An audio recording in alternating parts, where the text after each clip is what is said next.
Hello there. How y'all doing? The rare Friday afternoon stream. And turns out it's a sponsor segment, because this was such a fast turnaround. I got asked about this, like, Wednesday morning, I think? This was a real quick turnaround on this one.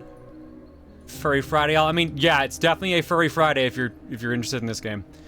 We're doing a sponsor segment tonight. It's gonna be just a dedicated sponsor stream. Nice and simple. Give me 1 second.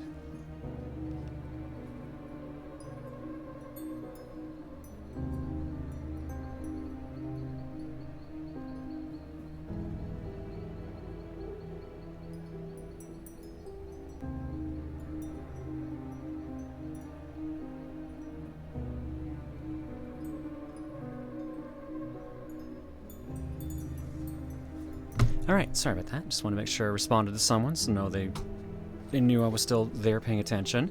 Alright, sponsor segment, so I gotta do the sponsored spiel. First off, stream is sponsored tonight, so I legally have to say that I've been given the game and money. But otherwise, y'all seen this song and dance before? We are playing a game tonight called Mercury Abbey. This is apparently a puzzle adventure mystery game starring a lot of anthro characters, like everyone, basically. So the notes they gave me were, in a mansion surrounded by mist as the curse made by the alchemist and fairy reappears, danger is quietly lurking, awaiting its visitors. Follow Herod and Willie to unravel an incredible story in Mercury Abbey and go on an adventure that you would only find in mystery novels. The game is out specifically on Steam right now. I think that's the only platform it's available on. There's a track link, which you should see underneath the stream. Nuts, I didn't do that. It will be under the stream momentarily. But if you type exclamation Mercury or exclamation sponsored in the chat, you'll get the link as well.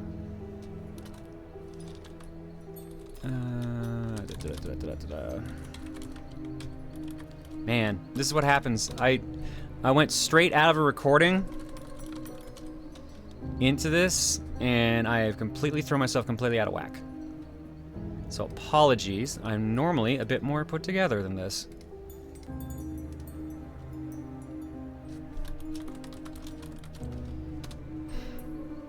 So I'll add that in here momentarily so the link is underneath the stream like it is per usual. One thing I find funny though, the notes they gave me, they were actually pretty lax on the notes. Normally when I do a sponsored segment, they give me like, here's the talking points, etc.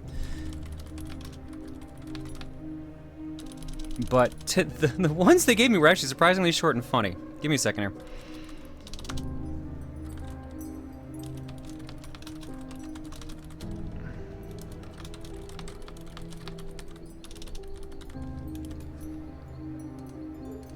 This is normally stuff you don't get to see me do, because normally this would all be preset in advance.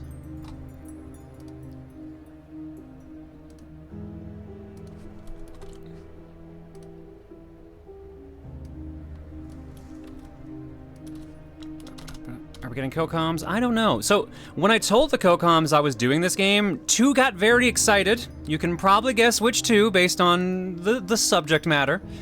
But I believe both are unavailable. Gee, I wonder how chat got the first one so easily.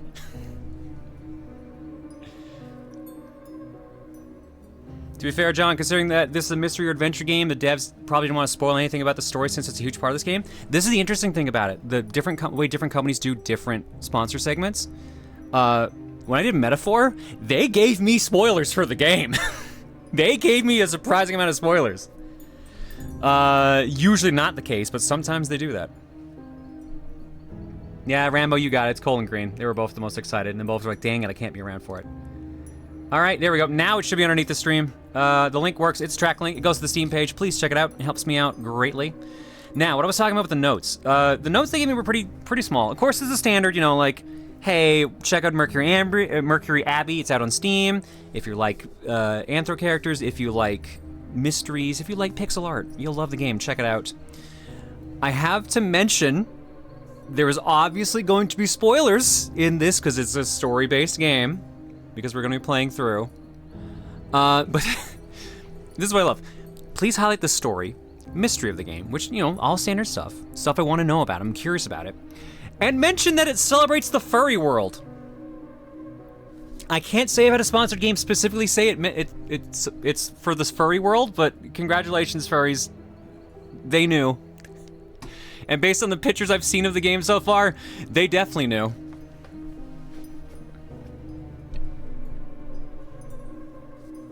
So yeah. Who runs the world's furries? Who runs the world's furries? I mean, yeah, you're right. All right, cool. Let's do it. Sponsor link's working. The link's underneath the stream. I need to pin that. Shall we get on right now? Boop.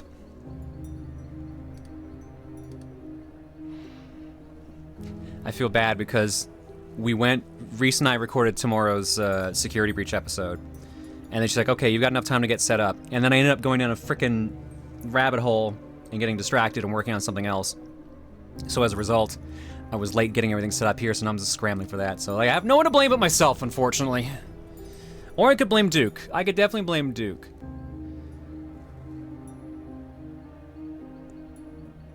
I'm gonna butcher this, I'm sorry. Paleoed Mister. Here's your Duke. I'm gonna kill you till you die from it. Wait. Huh? Damn, who died in here? Huh? Who wants some? Just a cup. Get back to work, you slacker.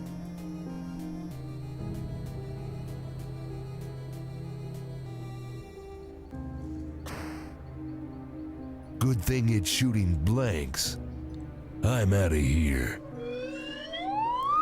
Hideyoshi killed no one with blanks and says, "Today's my birthday, Jonathan. I have decided to take up the tradition of purchasing your birthday luck and hoping for the best. The party's going to be on the 24th, but I did get a present today. A pair of everyday Raycon earbuds in flare red. Ooh, nice. Family got it for around 70 bucks Canadian on a discount by a third party, and it arrived in mint condition. Hella worth it. Here's to a mystifying sponsorship. Thanks, Kieran. I appreciate it, and happy birthday, bud. All right, let's do it. I want to check this out. Actually, I admit, I do love my mysteries. So I'm very curious about this, because mystery is always my favorite genre, so. All right, so it can be done with keyboard or controller.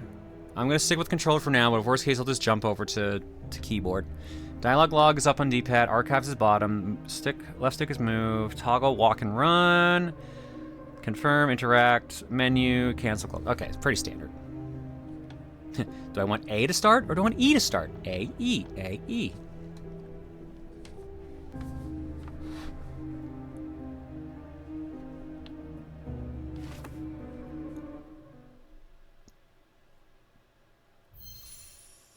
Prologue, Herod and Willie. What was my favorite mystery? I have some of the old Sherlock Holmes stories. I enjoy those, but I haven't been reading them too much lately. I read this recent-ish book called I Only Read Murder, which was like a dark comedy, but it was very enjoyable, so I'll probably recommend that. Autumn afternoon, the smell of the city baked by the sun squeezed into the window. The central street's full of pedestrians. Adventure Hall retracted his gaze. The invitation in front of him came from nowhere. This phone is very, very busy. At this moment, it was lying on the table. Suddenly, an annoying phone ringing. Eh? Why are you shirtless? Why are you completely naked? What a perfect timing. Whoever could be calling at a time like this. Okay, you are wearing underwear, thank God. Answer the sudden call. Sister, call. Harry, thank goodness, I'm leaving Willie with you. Must rush to the airport as our flight is departing. Soon. Darling, start the engine, we have to stop by at Harrod's. What? Leaving him with me, again? Can't you send him to daycare or something? Of course not, that's no good for a child's development. They need to be with their family. What they need is their parents, not their uncle.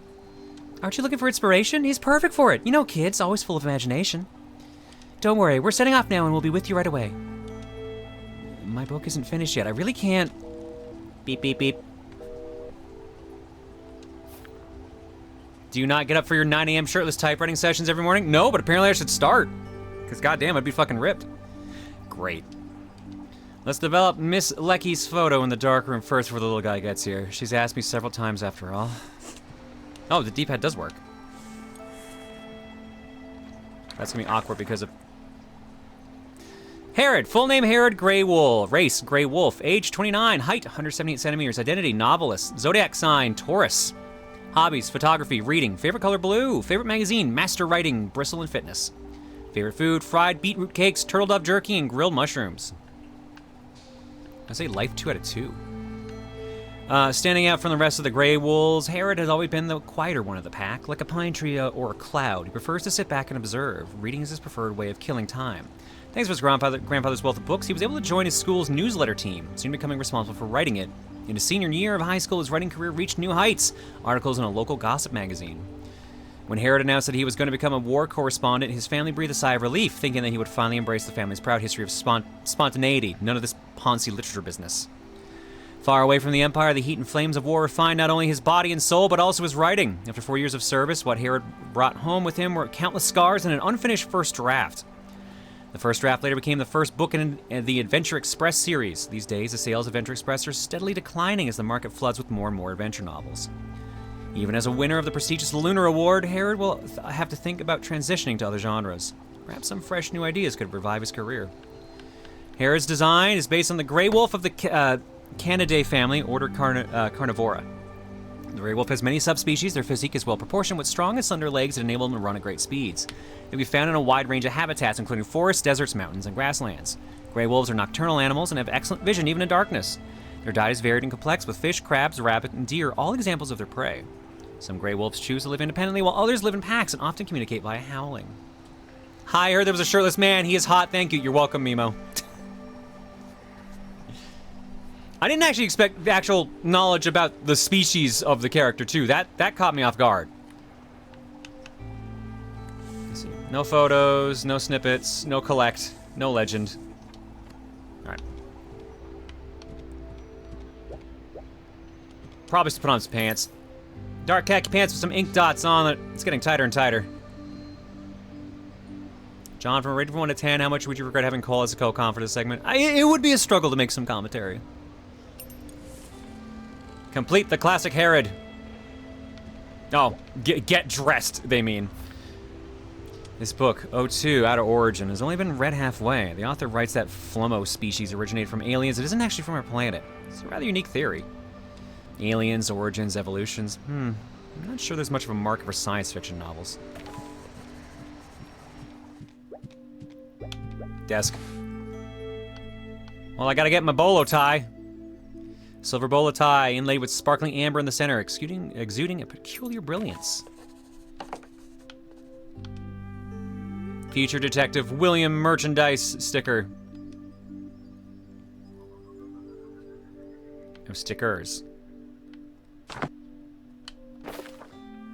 The 5th book in the Adventure Express series, Hall and the Siphon Map, is my personal favorite, even if I had to rewrite the plot 5 times before I could actually sit down and finish the thing.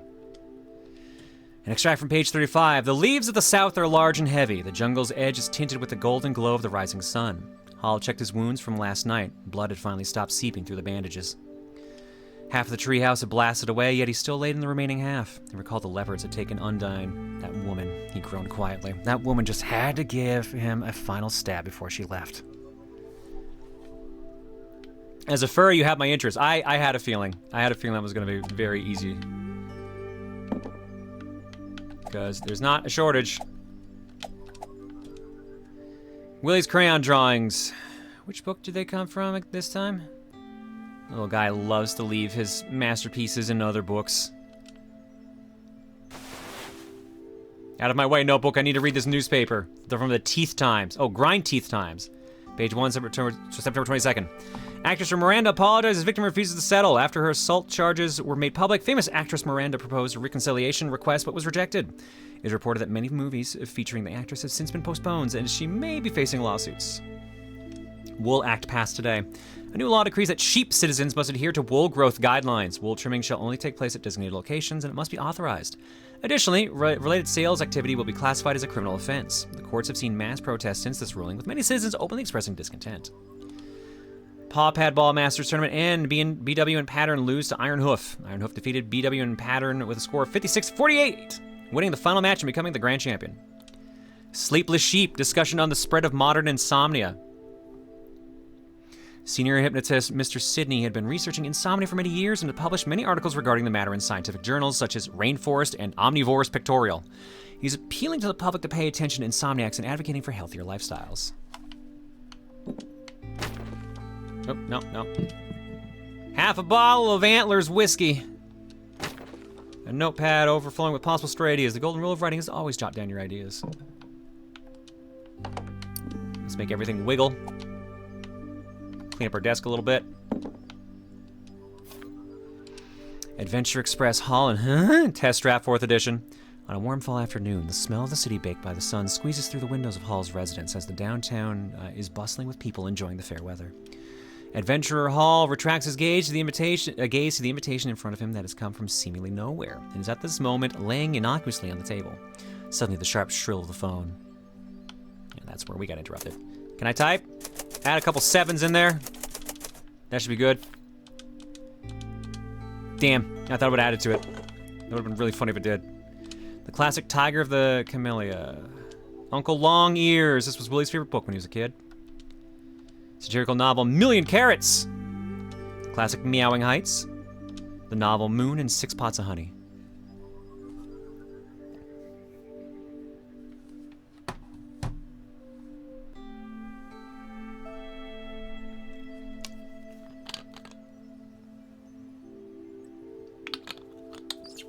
Sorry, taking a swig. All right. I think we highlighted everything. Looks like I'm going to be switching back and forth between controller and mouse, something tells me. This seems more mouse-focused. Trophy! The trophy for the Best Adventure Story Lunar Award. I'll rely on my Adventure Express series to bring it home. Would have thought the award winner had to worry about sales of all things. An old photo taken at a camp in the southern part of Katiland. Herod was a lad just out of school at the time. An old friend, their bright smile shines through the stained print. Once a war correspondent, now a writer. Huh, interesting hairstyle. Yeah, I think I'm actually gonna switch to KBM. Let's go into the kitchen. Maybe my vest top is in here. Buck's first draft. This is Buck's manuscript. He asked me to check it for him. This guy's writing style is more complex than I thought, but this type of story, I didn't expect to read like this at all. Like Dream and Like Love, first draft by Buck. In fact, Mr. Hunter was not your average hyena. His stalwart face, stoic black eyes, strong neck, scratch-out mane, and cynical frown set him apart from the rest. Bulgari gazed at him, lost in thoughts of stealing a hot kiss from his lips, touching his strong tail to arms. What's wrong with me? She quickly looked away, but soon peeked over at the card table again. Tears welled up in Bulgari's eyes. Her heart was dead, completely dead. It had all been a mistake. Ever since that fateful tea party, her life had been derailed by that man. In the days that followed, she gave up socializing altogether and spent her days despairing in the room. Garden! Mr. and Mrs. David thought their daughter had fallen into deep inability. Canine distemper! And asked Bulgari's cousin to fetch a doctor from Great Creek.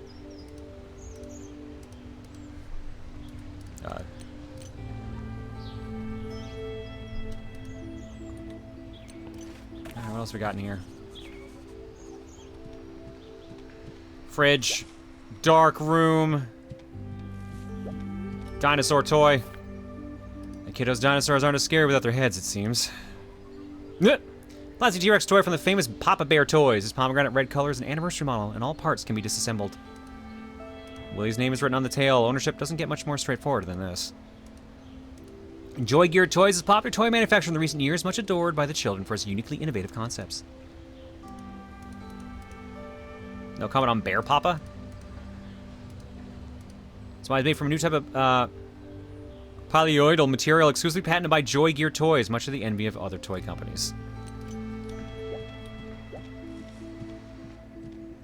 If it comes apart, I'd be tempted to write my name on all the parts. Maybe, just hide them in secret spots. Kick all this garbage around. Wow, I just really don't know where my vest is. It must be in the dark room.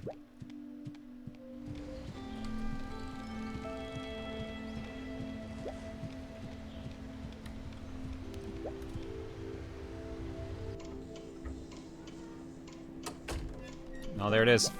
Top. Linen blend vest paired with a plain shirt. They're often taken off together to save time. Finally got my suit together. Time to change and comb my curls. The classic Herod, a simple set of clothes for going out. Classic outfit for Herod. Go to the mirror and get changed in the clothing for going out.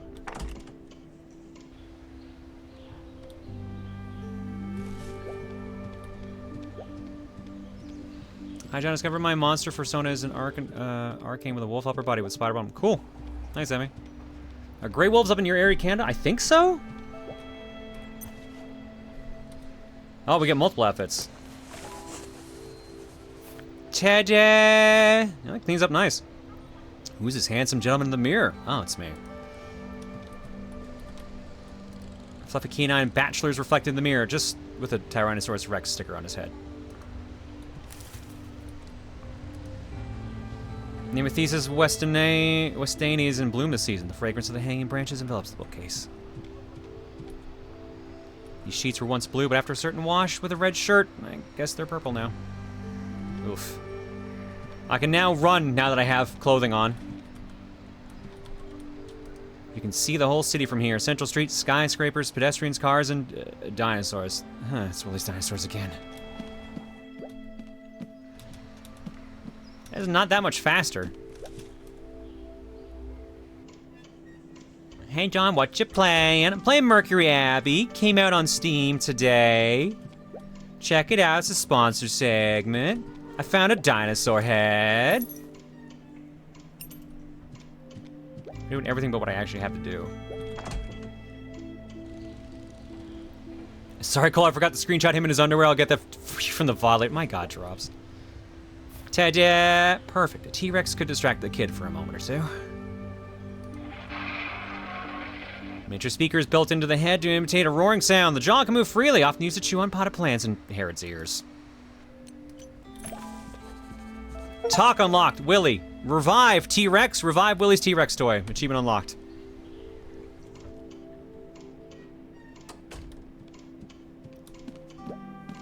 Miss anything else in here? Not right now. Oh, there's a toilet in the dark room. That works, I guess. First Lecky's photo, then for the other photos. Oh, let's see. Oh, I actually have... Ooh! I actually have to develop it.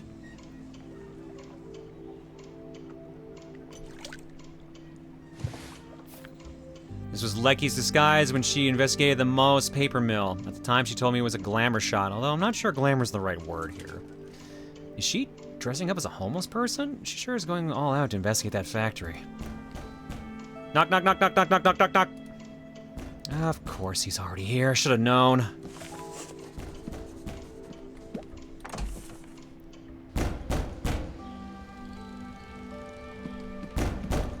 Relax. Oh my God. I'm a T-Rex.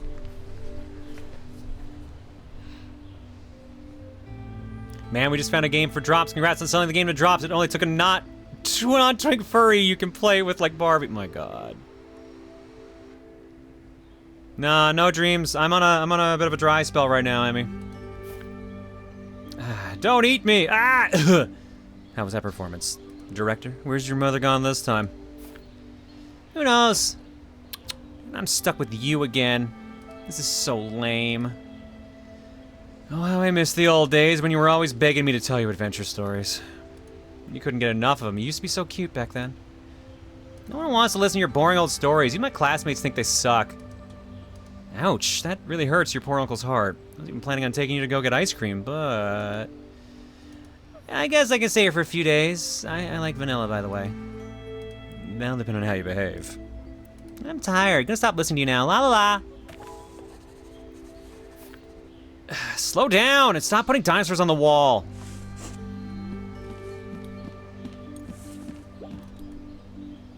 I'm leaving.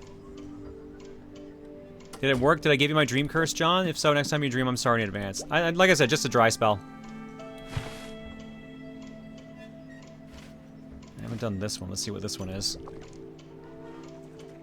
Don't worry, I'm sure something's brewing. Meh. No, Not sure what Willie was doing with this camera when he took this photo. It was the day of a distant relative's wedding, and he surprisingly caught the bouquet thrown by the bride in the shot. Perfect. Get notes, wedding memory. Oh, can I just look at those now?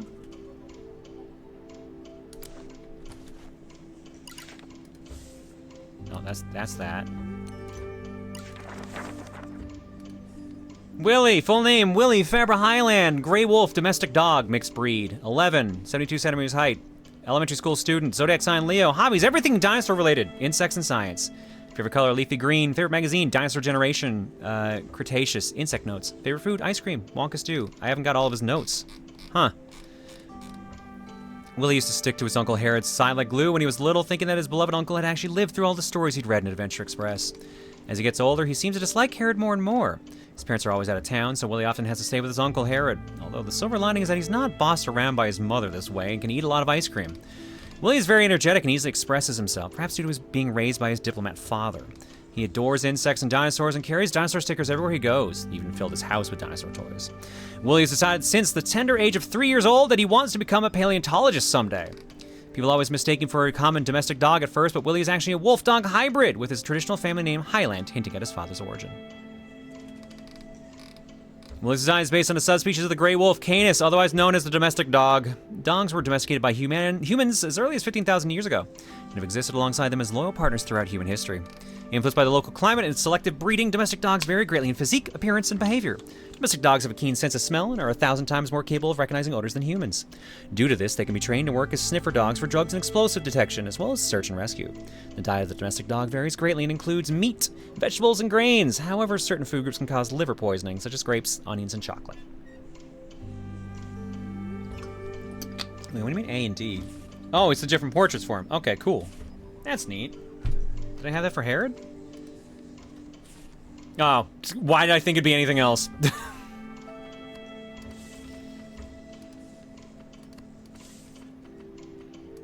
Lunar Award. Lunar Award was a series of literary awards established by the Rogaine State Publishing Association. First established in 1601, the association selects and awards the best literature each year. The award of prize is based on the revenue that the publication of the winning work makes. Trophy is a moon made of bronze and gold, which is the origin of the eponymous award. The Lunar Awards are limited to literary works published in Rogaine, but are still one of the most famous awards for novels in Northern Dawes. The Lunar Award is for Best Adventure Story of the Year. This is the most prestigious award that Herod has won to date. I was curious with this. This bullet bow tie has been stuck on Herod ever since he returned from the battlefield. Whenever people ask about its origin, Herod always tends to say it's just a random accessory that he bought off the streets. But it's not hard to tell that he has a complicated feeling towards the bow tie. The center of the bow tie is mounted with a piece of ancient amber, sealing a tale from the past within. The silver wrapping around the amber is full of intricate carvings. Draping beneath the bow tie are 2 silver feathers, so delicately made that you can see every single detail clearly. The connecting string is made of a rare leather, and the complicated techniques used to weave it isn't something you'd find out of the ordinary either. The style reminds people of ancient rituals. Perhaps this isn't just an accessory to Herod. Perhaps there's a deeper meaning behind it, but whatever it is, it protects his secret in silence. Alright, we got the battlefield photo, we got the T-Rex toy, and we got the manuscript. Oh, so we just gotta find stuff everywhere then. The ancestor of fluffier species may have originated from other planets, the alleged proof being that no fluffy fossils have appeared in the stratum before the Ice Age. Okay, so they think that they evolved wolves into anthro. In ancient times, I believe that divine power created all things, and the more blessed race were gifted with wisdom. This is the origin of all Flumo. The advancement of science and technology has given rise to experts in biology, however, and the most popular view these days is that Flumo was caused by a cosmic explosion that took place more than 1 million years ago, triggering large-scale... Okay, so it's just evolution theory and stuff.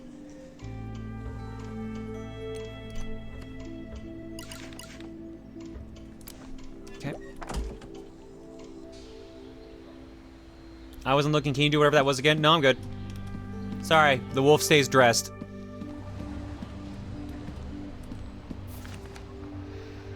Your Uncle's Adventure Express series has 2 new books, Hall and the Amnesiac Hummingbird and Hall and the Atypical Script. My dude. Want me to read them too? I'm not a little kid anymore. I can read it myself. Adventure Express is lame anyways. The big thing right now is future Detective William. No one cares about your lame old adventure stories. I'd rather read in peace. Future Detective? The author wouldn't know adventure if it smacked him in the face. Using a black cat as a protagonist is so cliche. What do kids see in this stuff? Everyone in my class loves sci-fi. Look, it says here that cars in the future can fly through the sky, and robot butlers, clones. Stories like those are a passing fad. A few years from now. Phone's ringing. You should go answer it. You should answer the phone. Hello? Hello? Huh? Did I get through? So, bad news. Your draft's been canned again and the boss ain't happy. He wants to see something different, you know? Plus the sales of your last Adventure Express are doing so terribly that we built a coffee table from the office out of the leftover stock. It's the 3rd edition already. I barely slept any last night. You should try something more mainstream. Maybe some soppy romance thing. I would sooner perish. Forget it. Let's agree to disagree. Meet me at the Catgrass in half an hour and we'll blow off some steam. Catgrass Bar. Maybe not right now. I really shouldn't. I must have eaten something funny last night. Wouldn't want to risk it. Melody ice cream. How about that Melody place? Something sweet might sit a little better in my stomach. An ice cream date, huh? Great. I'll see you in a bit. Well, if we're meeting at Melody's, we should head out soon. I should give her the photo that I just developed. Would you like ice cream, small child? What should I ask about? Let's ask about Dinosaur. Kiddo, I just revived your T-Rex toy. Sweet! I didn't realize I left it here. I was just looking for it. Scatterbrained as always, huh? I see you're into dinosaurs nowadays. You can call me the great dinosaur expert. I made this dinosaur head myself, following the instructions from Dinosaur World. Huh. Never thought you'd be a crafts person. Don't underestimate me. I'm subscribed to 12 different science magazines. How about I ask about parents? Why don't your parents take you with them when they go abroad? Maybe their special diplomat breakfast doesn't include a child's meal and my mom didn't want to pay extra to feed me. Maybe your father should teach you how to be more diplomatic yourself. Don't wanna. Diplomats don't get to go on epic adventures. Fair enough, epic adventurer Willie. About height. You done growing yet? When I was your age, I was almost head and shoulders taller than you. Daddy said I'm already taller than the rest of his family, and I'll be even taller someday. Considering your father's side of the family, you're indeed quite tall. I'm not worried. Mommy sent me to summer camp before. She said that climbing things makes you taller because you have the stretch. Here, I'll show you. Don't. It seems like I'll have to hide the candy on the top of the cabinet somewhere else soon. Alright. Just read your book and don't forget we're going out later. Doop-a-doop-a-doop. Like, right now. We're going out right now. There's no later about it, bud. We're leaving.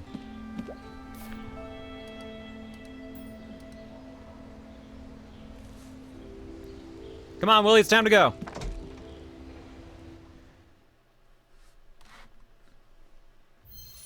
Prologue, an invitation. Part 2 of the prologue. I guess we're not even at the Abbey yet, all things considered.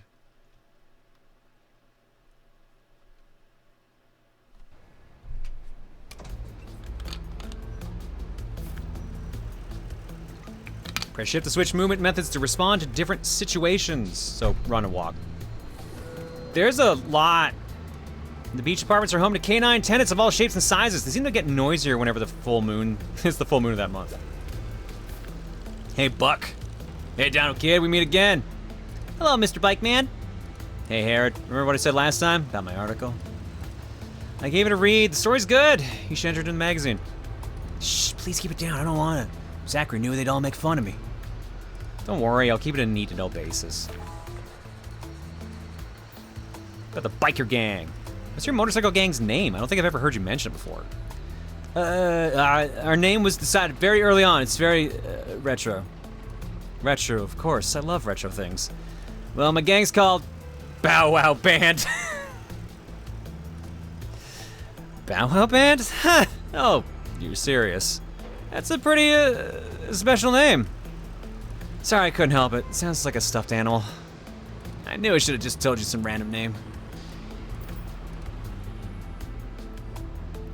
By the way, Buck, you ever consider becoming a full-time writer someday, or are you just writing for fun? I'd like to write a few short articles for a magazine first, then try something a bit longer. What do you think about my subject matter? To be perfectly honest, it really surprised me. The average person would never associate a biker gang with a love story, especially the delicate writing style you have. I don't really understand it either. I tried to write adventure stories, war stories, suspense stories, but in the end, they always turn into love stories. Writing just fills me with warm, fuzzy feelings of sunshine and rainbows and everything nice. I just can't describe it. It's like butterflies in my stomach. It's talent, Buck. The more you write, the clearer everything will become. Does the modified motorcycle belong to you? It looks really good. This beauty's Janice, named after my big sis. They have a lot in common. Good looking, temperamental, a little unstable. It sounds exactly like my own sister. She left her luggage with me and disappeared off on vacation by herself again. Hey, I'm not luggage. My very existence is the gift that just keeps on giving. And if I had a gift receipt, I'd return you in a heartbeat. Jesus. I'll stop by you, Mr. Harrod. If there's a new manuscript, then please do have a read through it. Rose Bar. Rachel's Barbershop. Oh, I guess every store would have a prompt. Bar's underground and requires an elevator to reach it. I feel like it's 221. That's a nice nod there. Lady dear, what brings you down to the lower district? Much appreciated, Mr. Harrod. I was in the middle of a flood of inspiration. Your greeting interrupted it. Lady dear, seems you're also struggling with a lack of inspiration. My uncle hasn't been able to write anything for a long time. Are you still writing those boring adventure novels? Mr. Harrod, if I recall, your last book had rather poor sales. I'm just looking for inspiration too. All right. Just let me have some peace. I felt a new burst of inspiration coming on just a moment ago. What should I ask about? About the cloaked person. Is that her book?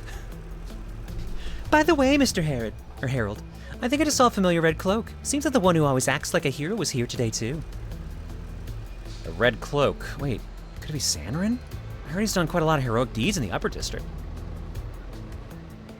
We here at the Proton John Egg Farm do not condone child abandonment. However, we will make fun of the stressors of parenthood. Yeah. As an aspiring writer, how much is this game speaking to you? I'm taking psychic damage.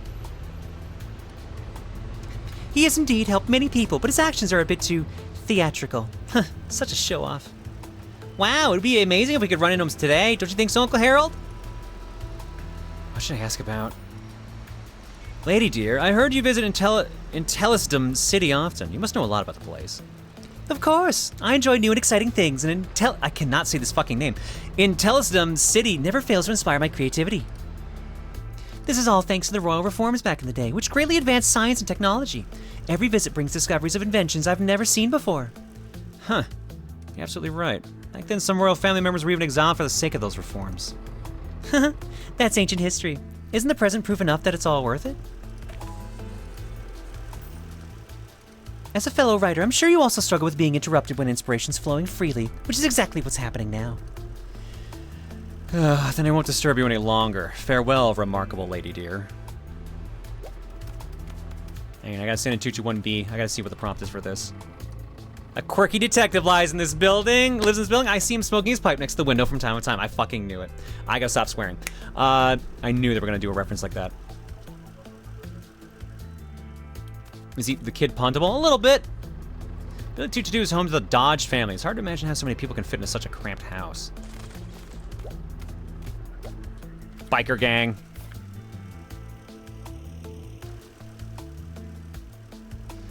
Look, a favorite writer's on the move again. You have to deliver another manuscript. You should put us in the novel. It's always best to be a villain. I like villains.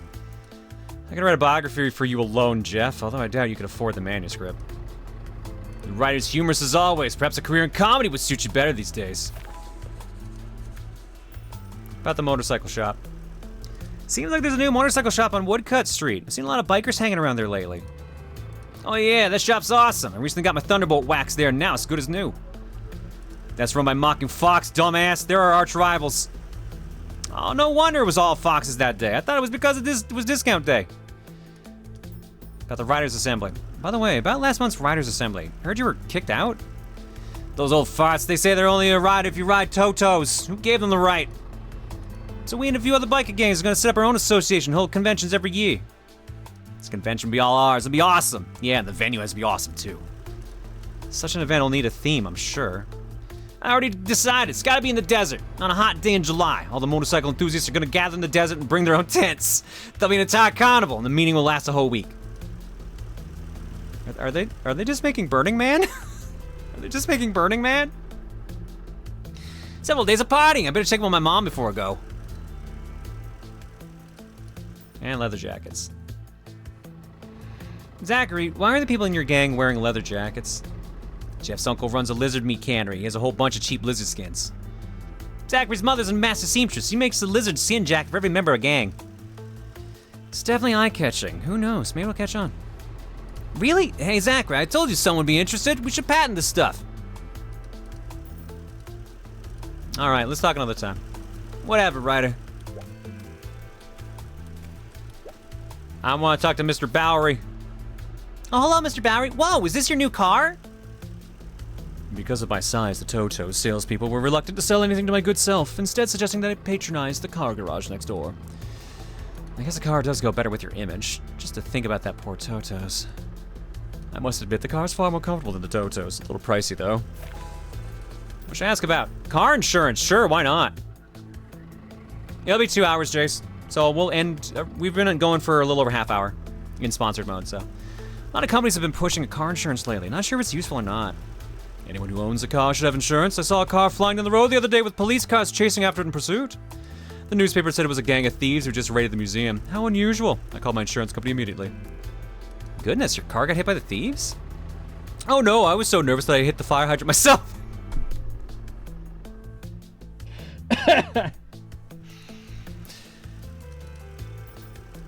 There's some good quips in here. There are some good quips. Where's your toucan, Mr. Perchbird? I thought she went everywhere with you. The air is so bad today, I thought it was better to keep Dolly at home for now. They say they're treating exhaust fumes now, but I'm not sure I believe it. Alas, Dolly has been with me since the day she was born. Just feels wrong without her. Industrial progress should never come at the expense of the environment. Big companies don't care about that, though. There aren't that many fish in the Blue River running through Great Creek. About the comb! Mr. Perchbird, have you ever considered mass-producing your combs? My father once told me that a good comb must be carefully crafted by its maker, and every tooth must be treated with respect. The Perchbird comb is still 100% handmade from specially selected cedar wood, with the carving techniques passed down through the Perchbird family.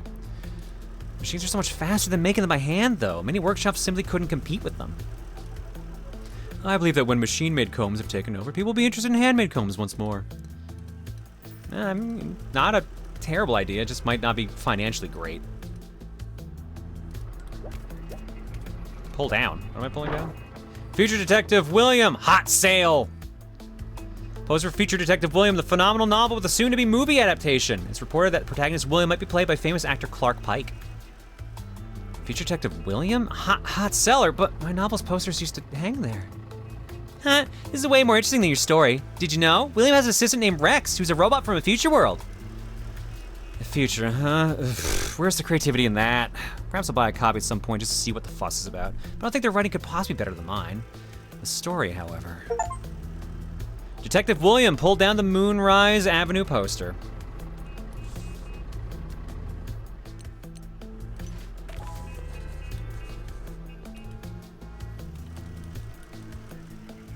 Flower and blot droplets is the biggest bookstore chain in the entire country. Maybe if you're not planning on buying anything, you can read things for free inside the store, which has helped a lot of kids who couldn't otherwise afford to buy books. Honolulu Totos are large avians, often domesticated and used as a riding mount for the police. However, if you get too close and personal, you might get attacked. Oh, that's a wrecked car. Oh man, there's a lot going on here. There's a collision ahead. Please follow the detour. Oh, it's you, Harrod. I want to thank you for your assistance at the last police anniversary event. I didn't expect the speaker to pull you up on stage like that. Oh yeah, I remember. I talked about the misuse of punctuation. Your colleagues didn't seem too interested. I wouldn't take it personally. They just wanted the event to be over so they could eat their free donuts. I must admit I was also admiring the donuts at the time. No one can resist such tempting sweets. Speaking of which, we should go for a drink sometime when you're available. There's a nice place near the police station which serves excellent bar snacks. You're not talking about blow bubbles, are you? They have incredibly Moorish fried beets and honey soda. That's the place. Let's go sometime. Oh, I gotta figure out something. Probably an accident, if I had to guess. Always wondered, can any old breed of lizard be trained as a police lizard? Of course not. There are only a few species of lizards that with a keen sense of smell that are obedient enough to be domesticated. We breed these lizards and train them to search for dangerous items. Where the police lizards go at the end of their service? Our police officers take them home. These little guys have done so much for us, they deserve a good home. Can't check that yet. About the scope of work. Your job doesn't seem to be limited to just traffic patrol. Of course not. As a highly mobile police force, we have the widest range of responsibilities, like the Pumpkin Music Festival in Great Creek. When that's on, we'll be at the scene to maintain order and deal with any emergencies. Music festival? The musician friend of mine might be there. Oh, there we go. I now can talk to him about Kevin. No, I have someone else to talk to about Kevin. Without further interrupting your official duties, Officer During, we'll talk next time. Future Detective William takes place in a distant year of 3044, in a neon city that never sleeps. Darkness is quietly growing in the depths. An ordinary disappearance case reveals an incredible story. Why did this come up when I was searching the crashed car?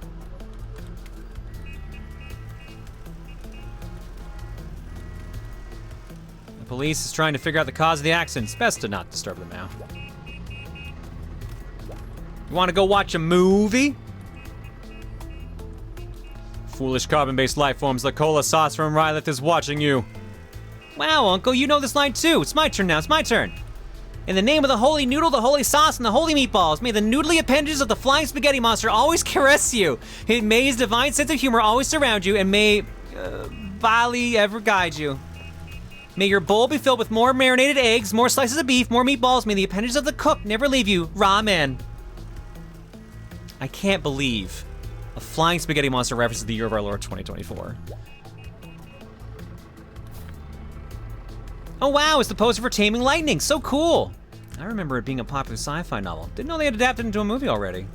Yep, the protagonist is a technician from a power company, but was able to obtain the power of the clover through an accident. And you know what his classic line? Years ago, no one could have ever imagined that we could tame lightning and thunder, but look at where we are now. We have changed the world entirely. That sounds cool. I wonder when will my Adventure Express be adapted into a movie series? That's weird. Grandma Daisy's shop is closed today. There's no notice. Let's see what's on it. Grandma Daisy's ill and she needs a rest at home. Due to Grandma Daisy's health issues, the toy shop will be temporarily closed with no set reopening date. Wishing her a speedy recovery. With love, Granny Daisy. I took all my pocket money with me just for her. It's a place I've been visiting since I'm a child, too. Grandma Daisy picked all the toys in her store herself. A little birdie told me that sometimes she keeps the real favorites and won't sell to anyone. There's so many things to pick up.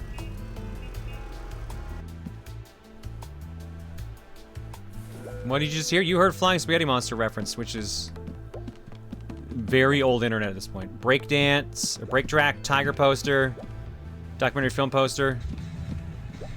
Nabo, Tiger Shark 3! Wolfie Fluff, Robin poster, Small Child. Hello, Small Child, I'm talking to you now.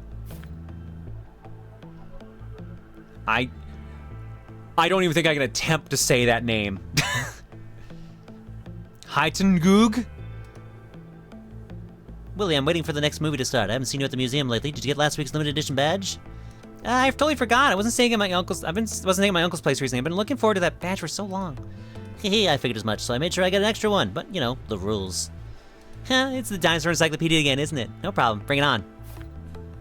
Are you ready to start the dinosaur encyclopedia? Sure. Doing this stream with audio only is a fucking trip? I'm not surprised.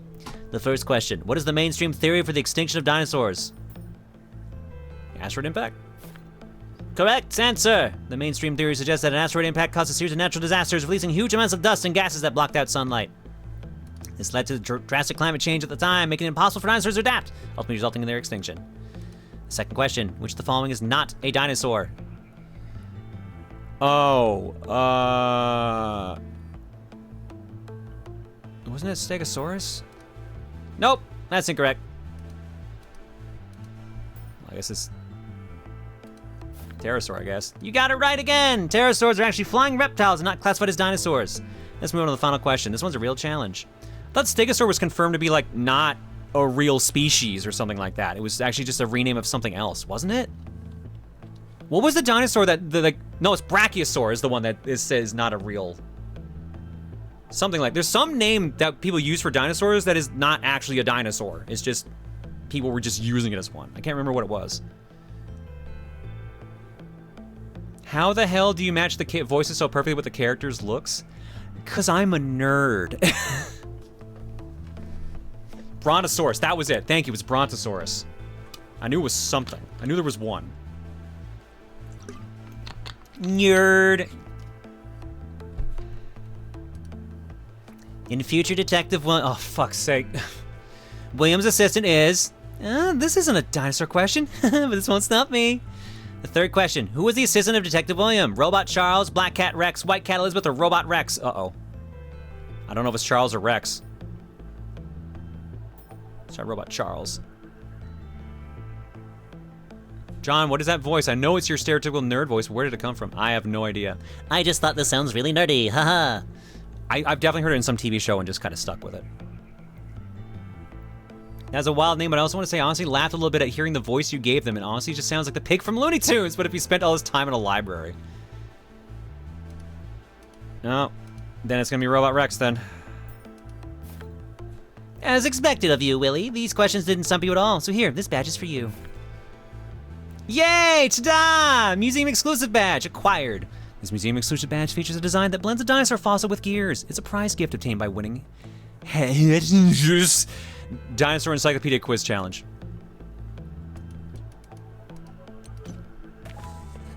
We're done talking to you, small child, I hope. Museum has new events this month. I need to plan my time to join in. There'll be new badges to collect, too. I'm out. Robin poster. This deer on the poster is so unique, with pink hair and a big, cheerful smile. It's probably the main character of the movie, which is coming out soon. I wonder what kind of story he'll tell. I'm really looking forward to it. This poster looks really cool, with a gaze that's both determined and a bit cynical. Reminds me a bit of my own vibe.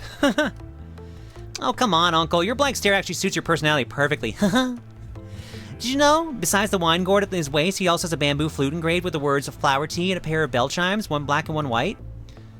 Looks like you're quite knowledgeable about the latest popular movies, little one. Look, it's Tiger Shark Girl Part 3. She's a professional wrestler. So cool. Huh, I remember her strongest move was the crossbody. Wonder what powerful opponent she'll face this time. It's Tiger Shark Girl Part 3. Can't wait to see her in action. Hi, Nabo. Willie, you staying at your uncle's place again? Oh, it's you, Nabo. I always run into you at the cinema. Hey, I love watching movies, and this time it's a sci-fi film. I've been waiting for ages to see. By the way, did you hear? Future Detective Williams being adapted into a movie too. I'm so excited. That's why sci-fi's the trend these days. Like some people's outdated stories. I wonder which little kid used to always say they grew up to be an Adventure Express. What? I don't remember that at all. I haven't missed a single one of Mr. Harrod's works, but you could try adding some sci-fi elements, like time travel. Time travel, huh? That's actually a good idea. The Adventure Express travels back to an ancient time to battle a giant prehistoric spider or something. Mr. Harrod, I didn't mean traveling back to the past, but, well, your idea does sound interesting, too.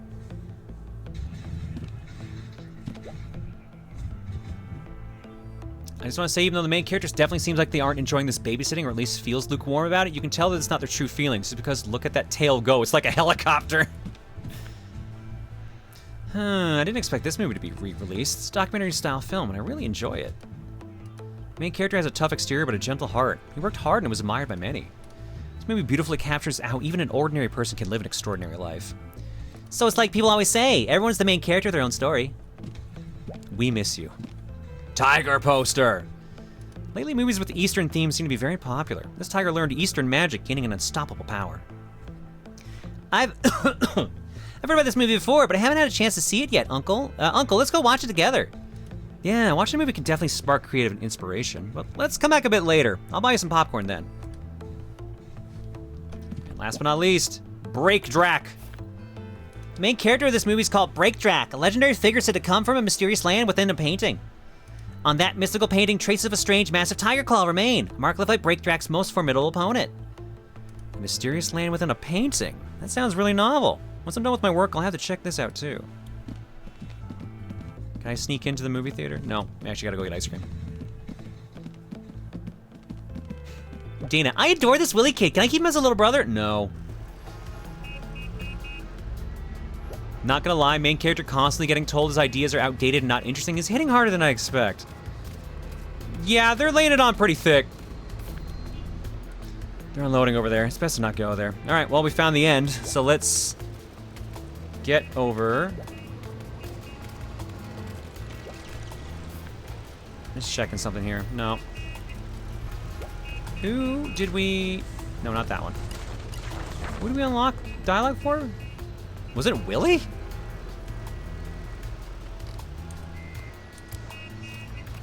I mean, we can't even talk to Willie at the moment, so I doubt it's that. Talk to Bowery, talk to the biker gang. Buck, I'm pretty sure you had nothing to unlock.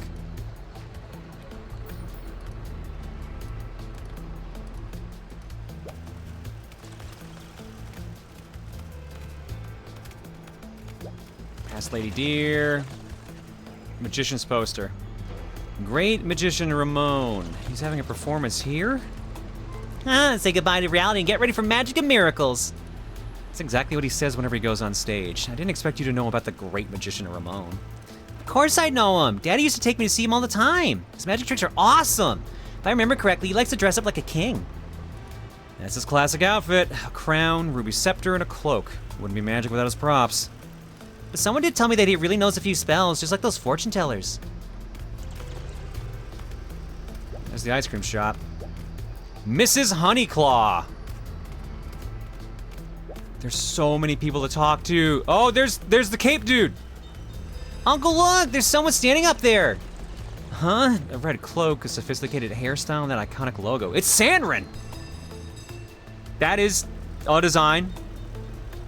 Aha! Looks like my fame has reached even the lower districts. Awesome! Hello there! Wow, I can't believe I ran into Sandrin today. My classmates are gonna be so jealous. So what brings you here? Has anyone ever told you your life is a giant what the fuck in every way possible? Yep. Again, I shouldn't be swearing. Oops, sorry. Since you've heard about my name, I'll let you in on a little secret. I'm investigating a case. Someone has been secretly dumping toxic waste recently. Huh. Miss Letch mentioned this before. Seems a lot of villagers downstream have been affected. Exactly. This is something I can't stand by and ignore. Just wait, those responsible for the waste dumping will face justice soon. Awesome! What should I ask about? About creative inspiration. Seems like you're reluctant to let me leave, huh? Well, since you know my name, I might as well lend you a hand. Tell me, what do you need? My uncle has been struggling with writer's block. Maybe your adventures could inspire him. The cases I've solved would indeed make for great stories. Awesome! But alas, they're all classified for now. By the way, do you know the marvelous Lady Deer? I think I saw her on my way here. As a fellow creator, you should chat with her. But pick your moment wisely. I hear she can be quite terrifying if interrupted during a creative process. And the theft of the Golden Crown. Mr. Sandrin, have you heard about the recent Golden Crown theft at the museum? It seems to be causing a lot of commotion. Of course, it seems to be the work of the Sky Phantom again. The police are at their wits' end with that one. Unfortunately, the toxic waste case is at a critical stage right now. Once I'm done with it, I'll look into the crown theft. Rest assured. Alright. Well, then we won't interrupt your heroics any further, Mr. Sandrin. Farewell. If you ever need help, just shout my name loud and clear. Awesome! Farewell, you two. What a cute poster. I want a piggy cloak like this too. Seeing the poster makes me crave fresh lychees too. There's so many things in this freaking town. I should maybe move the story along. We're almost an hour in and I've barely moved the story because I've been talking to everyone. But talking to everyone seems to unlock more conversations for other people. Long time no see, Mrs. Honeyclaw. It must have been a good month since we last spoken. The shop assistant told me that this chair at the door has been kept especially for you. Hey, bow before talking to the Countess. Wow, that outfit. Alright, alright. Enough, Blassie. Such etiquette was abolished years ago. No need for it in this day and age. I traveled to Intellisdom City to deal with some family affairs. Nothing worth writing home about. How are you progressing with your novel, Herod? I've been looking forward to Hall's newest adventure. Not particularly well lately. I think this manuscript may take a little longer to complete than previously thought. Then I hope I can be the first person to see it when it's finally ready. I often mention the Adventure Express series to the Marquis, and they seem particularly interested in meeting you. About the nobles. Are the Marquis interesting? I've been looking for inspiration lately. I want to know more about the lives of the nobility. They're so incredibly dull. I would rather spend my time doing anything else but talking to them. The Countess's heads are utterly empty. They only care about expensive shoes and hairstyles. I heard they also invite primates to their parties. You don't usually see those fellows outside at all. Entrepreneurs, politicians, investors, those monkeys are highly intelligent, you know. They talk about such interesting things, and they're always coming up with new business ideas. I've always found them to be a little elusive, however. Ooh, excuse me. About the movie. Say, Mrs. Honeyclaw, how's progress with that movie you invested in? Don't get me started. The heroine had to be changed just as filming was about to start, and now the project's a complete standstill. No? Wouldn't happen to be the same actress who was involved in that major scandal recently, would it? What was her name? Miranda? That arrogant woman. Her agent went on and on about her at the casting meeting. If it wasn't for the director's recommendation, I would never have agreed. I've been thinking about pulling out of it lately. Seems the movie industry isn't yet suitable for an industrialist like myself. About bodyguard. Blasey, my sister's considering hiring a bodyguard. Is there anyone in particular that you could recommend? My cousin Gassel recently graduated from the Security Academy. I can contact him on your behalf if you'd like. What's the client's occupation? Diplomats. Something. She goes to different countries. Something to do with deserts? I better contact my Uncle Reagan in that case. Before he became a bodyguard, he used to be in the Special Forces. He's an expert on dealing with extreme danger. Amazing! Is everyone in your family a bodyguard? Of course not. Most of them chose to become mercenaries. They got Tracy, cousin Jasmine, Grandma Joey.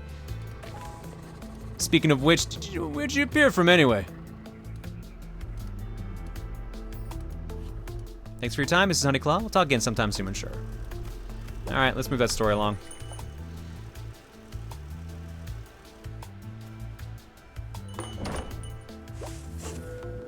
Melody Gelato.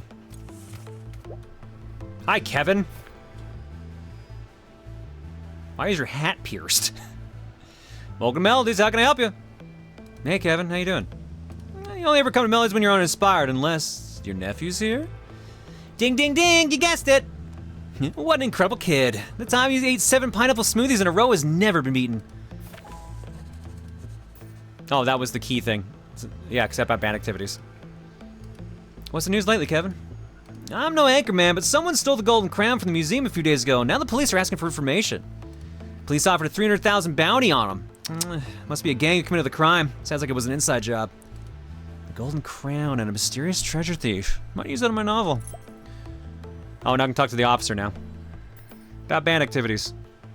I heard Officer During say that the Pumpkin Music Festival will be held in our city. Is your band gonna perform? We've been practicing for weeks, and we're gonna debut a new song at the festival.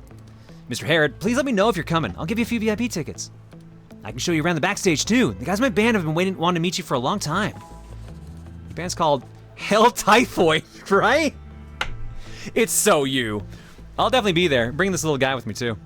I want to perform on stage too. I'm gonna sing the theme song to Rock and Roll High. And Kevin's new home. What genre is this game? It's like adventure game, basically, adventure puzzle. Kevin, I heard you move. Where are you relocated to? Tundra Street. Frozen goods company over there went out of business and they had a few walk-in freezers, so I moved over there with Larry the Snow Fox. The old apartment was baking hot, but now the moment I get home, I have a cool ice brick sofa waiting for me. I see. It's indeed too hot for you here. It just dawned on me this is a polar bear running an ice cream shop. Fortunately, wolves aren't so sensitive to temperature. Well, Melly's always here for you. All right, well, speaking of, before we move the story along, I want to know what that cop has to say now.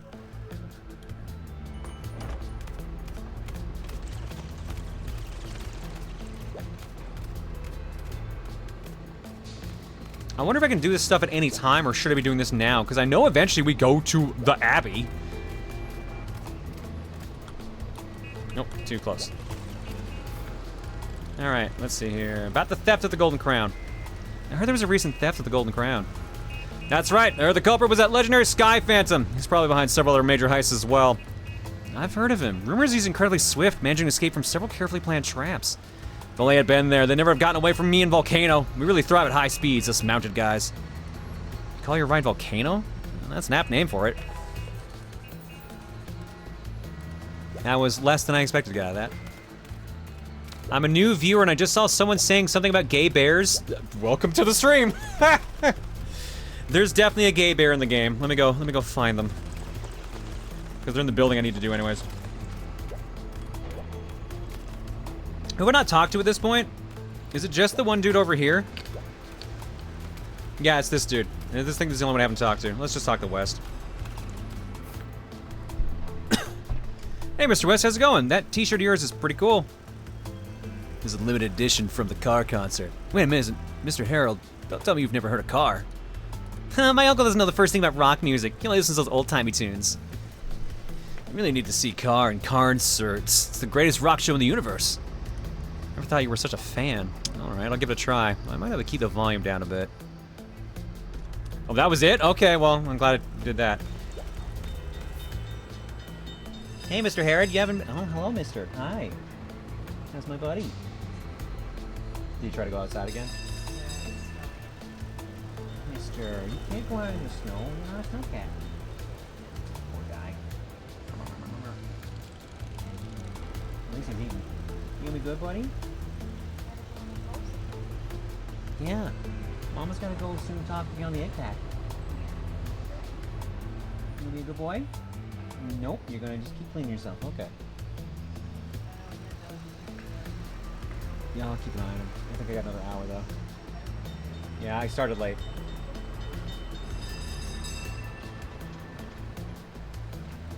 Hey, Mr. Harrod, you haven't been around for ages. Guess your writing has been going well.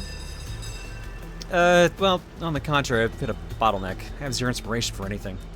I see, makes this place for relaxation uptown. Not today, though. There's protests going on. That's a shame. I was actually thinking about going to the National Museum. I don't think museums open to public today either. I mean, they're working on some security improvements after what happened. What do you want to chat about? What's this game about? It's a mystery game. We basically have to go to this abbey and kind of solve a mystery. The specific notes I was given was, in a mansion surrounded by mist, as the curse made by the alchemist and fairy reappears, danger is quietly lurking, awaiting its visitors. Follow Harrod and Willie to unravel an incredible story in Mercury Abbey and go on an adventure that you would only find in mystery novels. So basically, it's a mystery novel, like, adventure game. Oh my god, the main character is a depressed wolf with a failing writing career? I didn't know I was in this game? Wow, Pluto. Wow. Oh, he went to a pancake house. Good for him. A pancake house? I love pancakes. Where is this place? It's on the main street of Uptown called River Pancake House. Oh, and here's a flyer they gave me. Oh my god. River's Pancake House is newly opened, featuring soft and sweet pancakes in a cozy setting perfect for gatherings and relaxation. Enjoy our special opening discounts. We look forward to welcoming you. It does look interesting, though I'm not much of a sweets person. I want to go! Uncle Harrod, let's check it out! The pancakes there must be amazing! Alright, but let's finish what we need to do today first. Haha, trust me, Mr. Harrod, you should definitely take a little willy there, try it. Thanks for the recommendation. Pancakes, I can't wait! Uncle Conductor, are there any interesting shops in the Uptown? Absolutely, people there will never fail to find a way to entertain themselves. They have something they call a movie theater, library, shopping malls, and all kinds of clubs, you name it. They just introduced another new thing. I think it's called video games. I haven't seen it with my own eyes yet, but I already heard so many good things about it. Similar to TV, except they have some other kind of buttons. Oh, I know. It's popular in Telesdom City, but I didn't know we had it here too. That sure does sound fun. Let's go and check it out once the protest is over. About the protest. Say, the protest you just mentioned, what's going on with it? Red Pine Street. The people are protesting about Gale's fertilizer. Apparently they help with the size of its carrots, but make it lose its flavor completely. Don't all carrots taste the same? Jeez, Mr. Harrod, absolutely not. My aunt, my father's 37 sister takes about 30 different types of carrots for her to make famous carrot pie. The mouth's watering just thinking about it. Wipes. Carrot pie, that'll be something I will never try, thanks. I like how I didn't even try to give Tabit a voice. I just talked faster. And for some reason, that still kind of fits.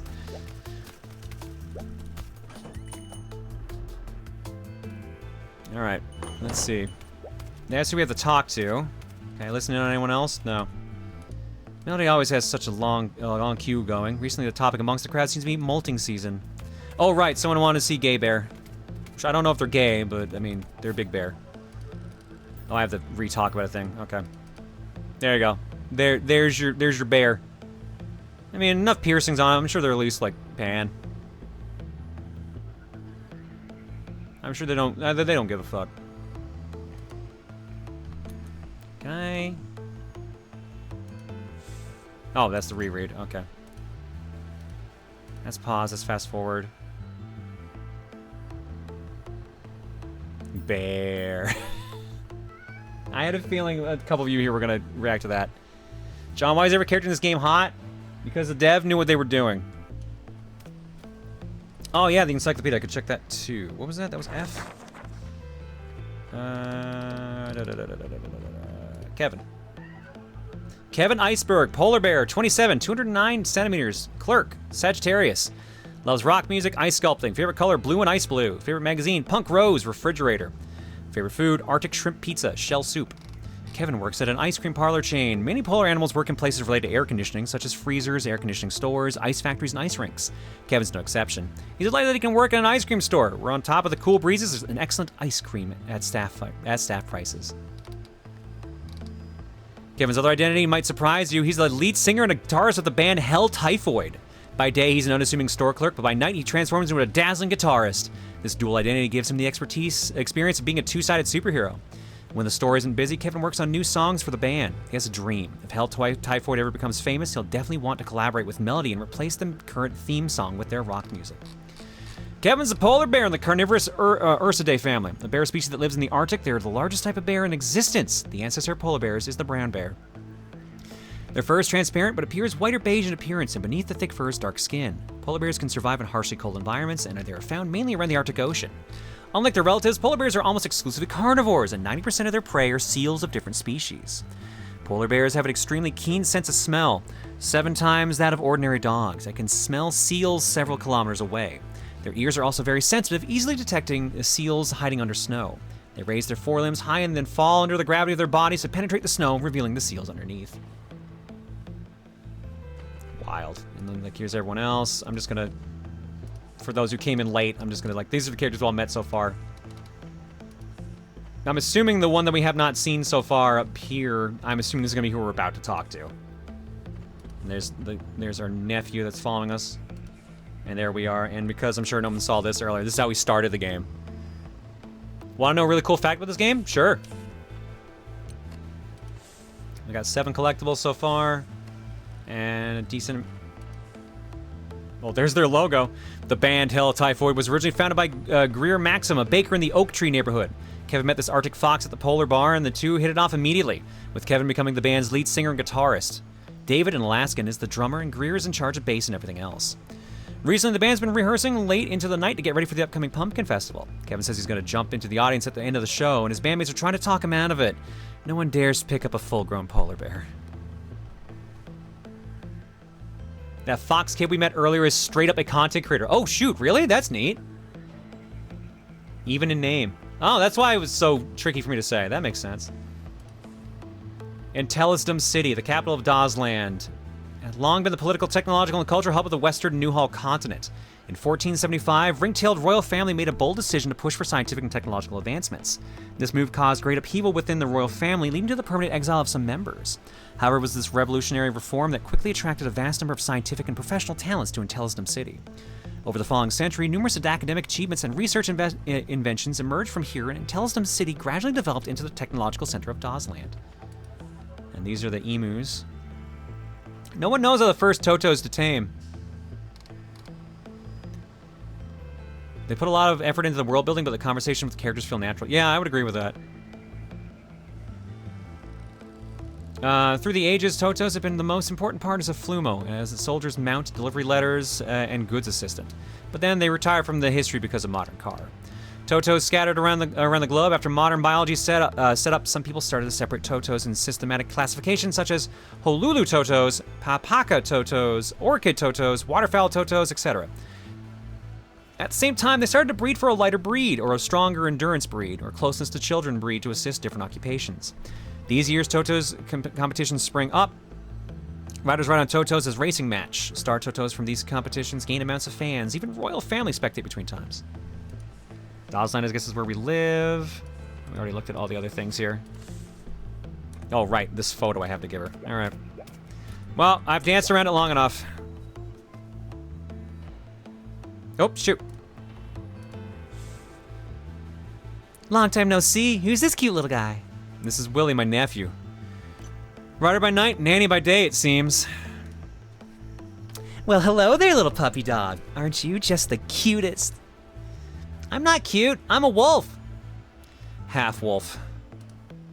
Oh my, you really do look like your father and son. Come on, my darlings, let's sit down first. No, go back. Amazing, you really did order the largest size of the Dreamy Comet banana boat. Are you sure you can finish it? That is huge. Look at this thing.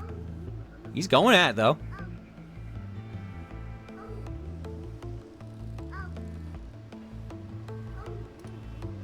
Ice cream doesn't fill your stomach. It's just sugar and milk. Leave him to it. He's gonna have diarrhea tonight anyways. Before I forget, I developed your last photo here, so what does the grubby raccoon have to say this time? First of all, as the director of the publishing house, he's our boss, so have some respect. And secondly, he's a raccoon dog, not a raccoon. You see, Herod, too many adventure novels have popped up in the last few years. The Old Lady Rocket series, the Tomb Raider Girls series, wink wink. And who could forget the recent explosion of the Future Detective Williams series? I literally saw a poster of it on my way here. Neon City... I think that's what escapes. Neon City Scows! Electric cars flying through the sky. A rough around the edges ex-police changed his career to a detective pursuing serial killer. They call the style cyberpunk. Exactly. Look, these novels take the reader to mysterious places and bring something new to the table. Compared to your Adventure Express series, well, there's no competition. But none of them have ever won the Long Year Times annual recommendation for the best adventure series, have they? Have they ever received a Lunar Award? Or even hosted their own signing? But their books are selling, Herod.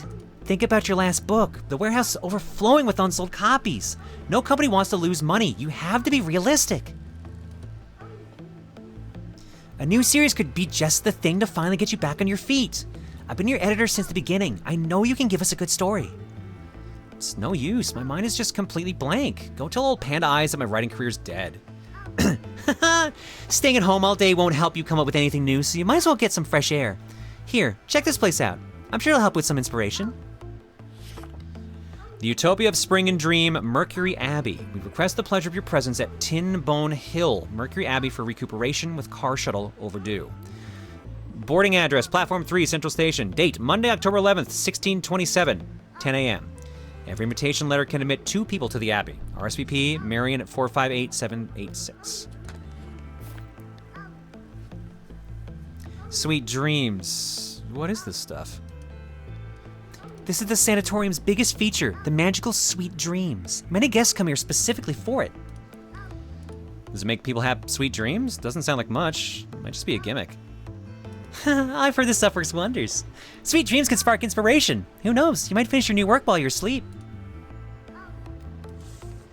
Mercury Abbey, sweet dreams. Sweet dream, eternal energy, faint, glint. Details at 758786. Some people may have mild side effects. I've heard that sweet dreams are made of these. Can you confirm, John? I don't know. Who am I to disagree? Got the lyrics wrong for a second there. Mercury Abbey. The name itself is already giving off a bad vibe. Stop messing around. It's deep in the mountains, the air is super fresh, and the views are stunning, I hear.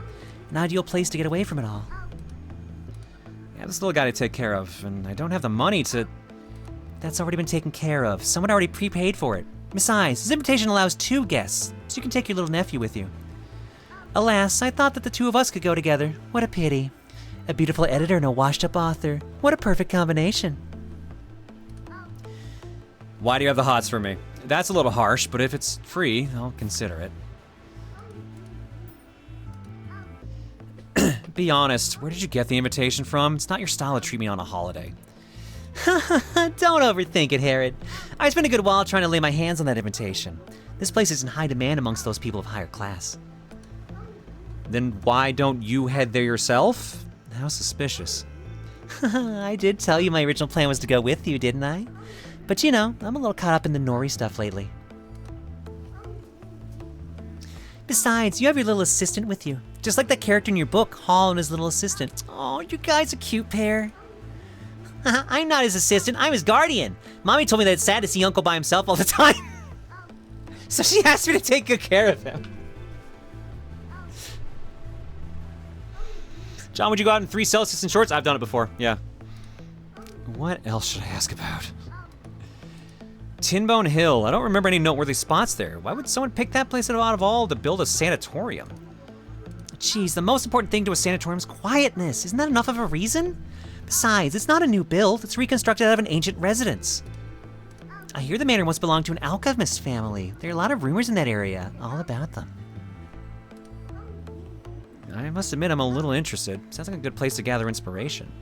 I knew you'd be interested, but don't get eaten by the monsters. Hell, you're not allowed to mysteriously vanish before you finish that damn manuscript.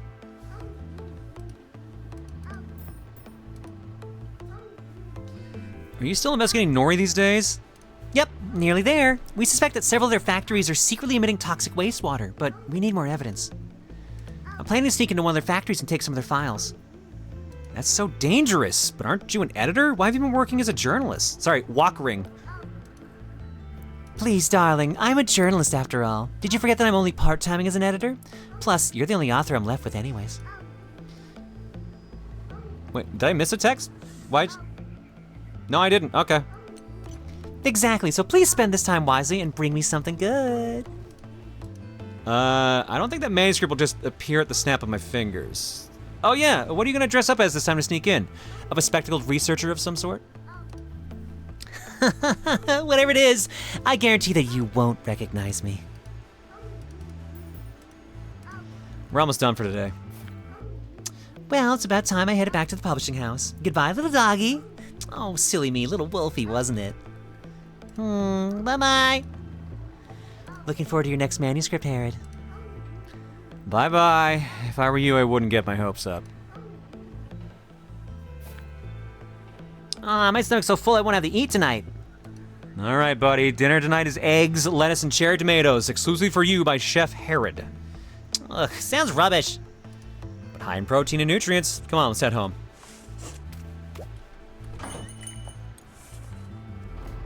All right. Since we've already done all the other stuff.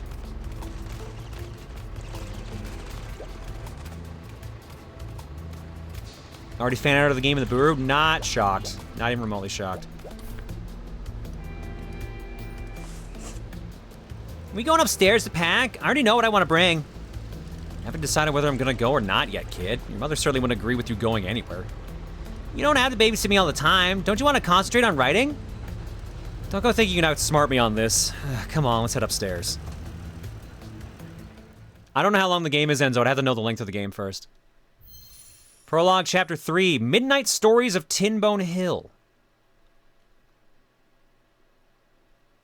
I'm sold on this game and my boyfriend's had it wishlist for ages. This is a Kickstarter game I think I saw. Or GoFundMe, one of the two.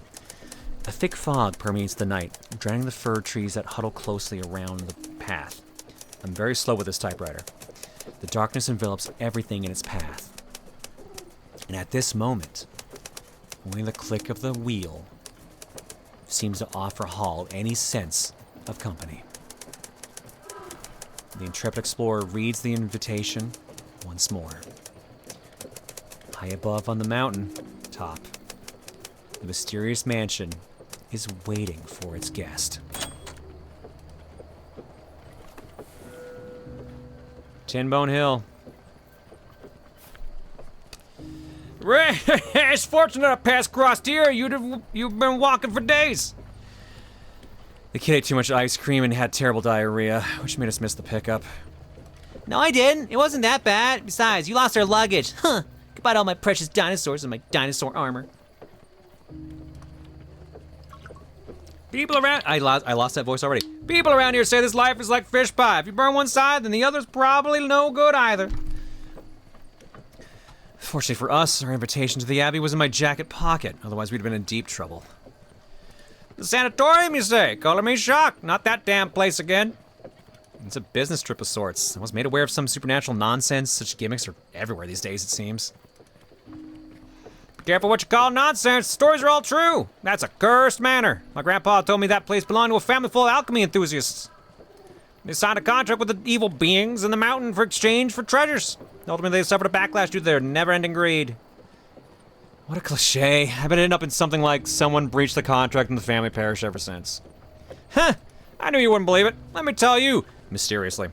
My grandpa actually saw those people with his own eyes. They all turned into monsters, all because of that curse. What's worse is those monsters will sneak into people's dreams at night and eat you alive. Isn't that scary? Now tremble in fear.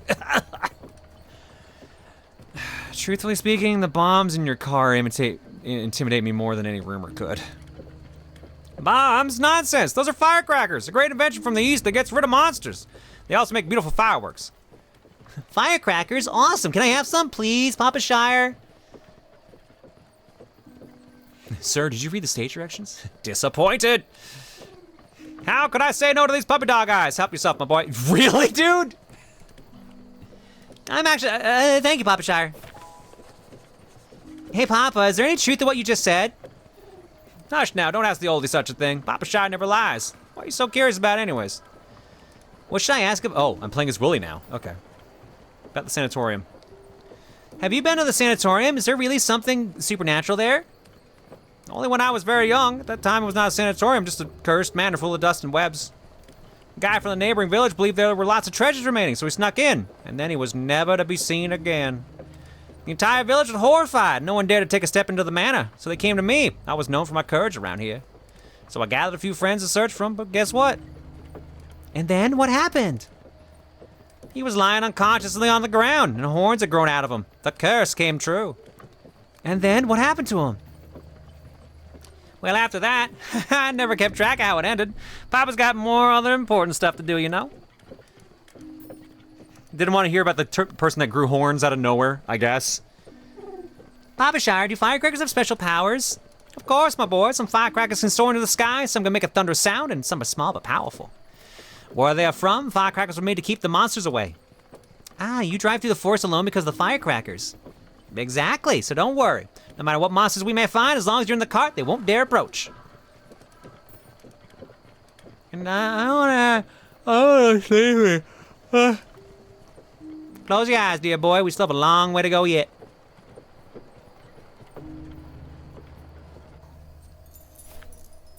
Oh, I'm carrying him now. Okay. We're here. Keep following this road. You can't miss it. Good luck to you both. Hey, Willie, come on. Thank you for bringing us this far, Papa Shire. Company's always appreciating these lonely roads. Here, take these firecrackers for Willie. I better keep them out of his hand. All right, I'll be on my way. Hope you won't need to use my firecrackers.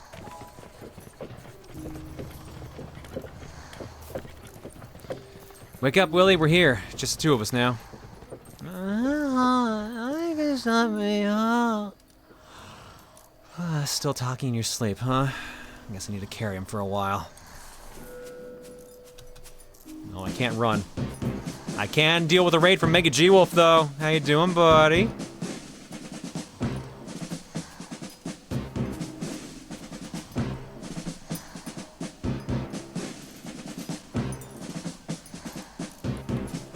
Furries! There's many furry in this game, many furry. I can't run normal countermeasures because it's sponsored mode, but here you go, have the short ones. Oof.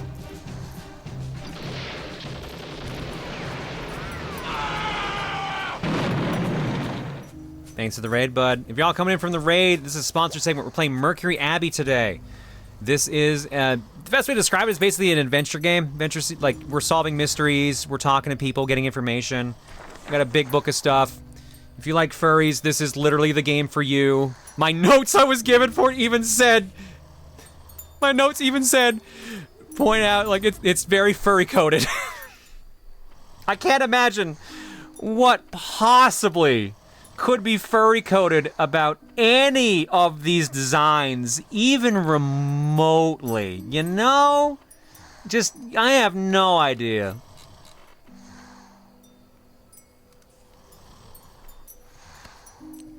If you want to check out the game, click the link underneath the stream. Type !sponsor or !Mercury in chat. Or sorry, sponsored. Sorry, it's sponsored. Or !Mercury. And there's a pin at the top of the chat, and there's a bot posting every 10 minutes anyways. Already more interesting than most other games released this year, dang. I'm noticing all the furries in chat are going wild. Alright, give me 1 sec, I gotta check something here.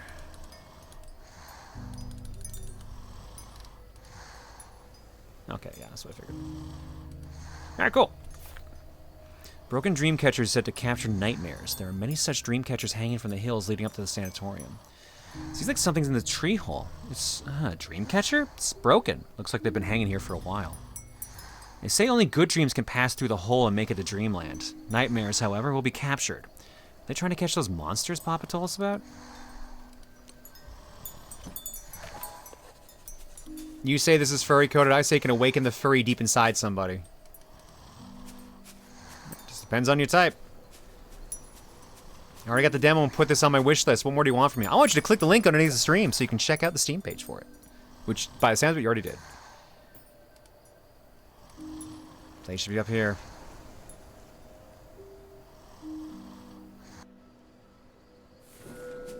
Great Cedar Ramp. Let's head up the ramp. No need to turn back yet.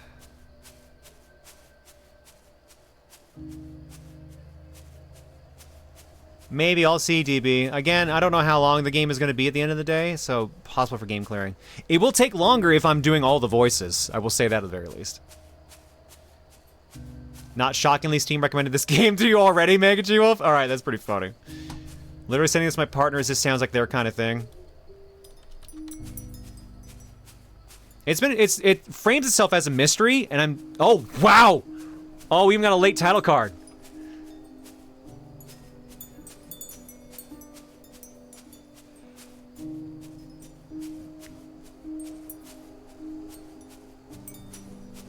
I guess it makes sense. We were in the prologue the entire time. The voices are great. Absolutely keep doing them. Thank you. I appreciate that. It is letting me test a lot of different voice ranges.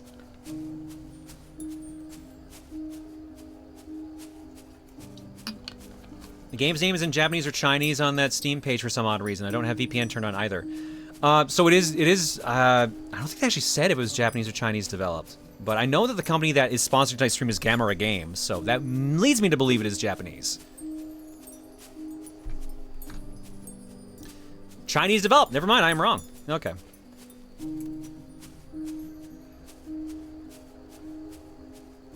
It has simplified Chinese and English as options. Yeah, when I boot up the game originally, it started in Chinese.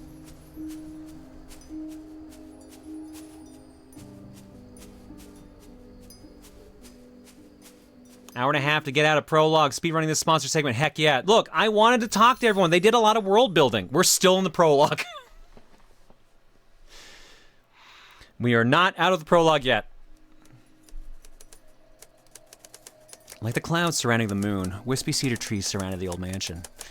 The wind disturbs the dream catchers, tossing and turning in their restless slumber. Hall stands in front of the rusty iron gates, trying to get a better look at the abbey, almost lost in the darkness. The adventurer softly knocks on the door, but from somewhere within the mansion, a pair of blood eyes lock onto the intrepid visitor. Are we there yet? Is this Mercury Abbey? What a perfect timing. Were you just pretending to sleep so I had to carry you up the mountain?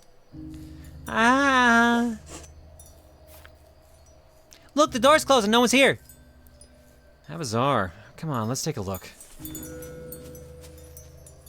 We already came this way. No need to turn back yet.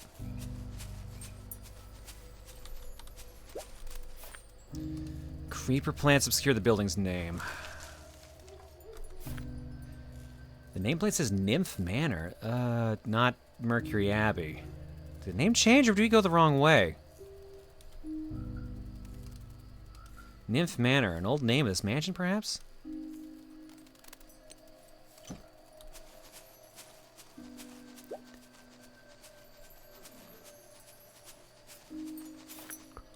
Let's check the door first. Really? You're gonna go to the place with the electrified fence? This seems like such a bad idea. An old gate. Seems to be locked.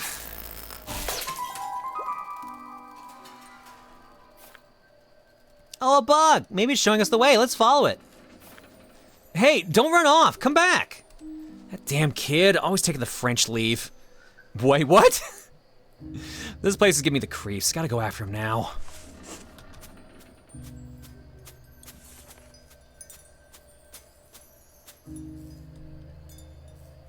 I have no idea what that means. I think it's making fun of the stereotype of running. French leave, I believe, is when people just leave parties without saying goodbye. Oh, I've never heard that term before. Oh, that's neat. Huh? I'm warning you, buddy. Next time you run off, I'm revoking your snack privileges. Look, there's a dilapidated building over here with some big branches growing out of it.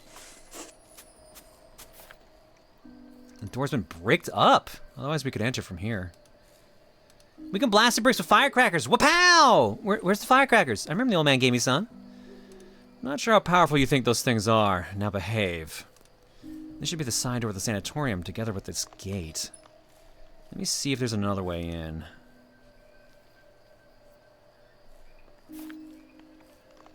Why are we bothering doing this? We were supposed to go somewhere to relax, not break into a building. From what I've looked up, it can also be referred to as a French exit, an Irish goodbye, or an Irish exit. Huh. I've never heard the term. The term comes from an 18th century French custom of leaving a reception without informing the host or hostess. The first known use of the term was in 1748. Wow. Look, many of the windows are missing. You can go through one of those. Your uncle isn't a rock climbing champion. Never mind carrying you on my back in the process. Dragon palm creeper? Who said I wanted you to carry me? Those are dragon palm creepers. I read about them before in my encyclopedia. It says that the leaves are really strong and difficult to pull off a wall, so gardeners hate them. I bet I'm small enough to climb it and get into the building and look around. This seems incredibly dangerous, but I can't think of any other options right now. You go on in then and look for a rope or something. Let it down from the broken window on the second floor, the one with the blanket over it. Got it. Don't underestimate me. Next up, Willie's solo performance. And now I'm controlling the small child. Small child, run away! It's too dark at the front. Let's find a way to enter the sanatorium from here.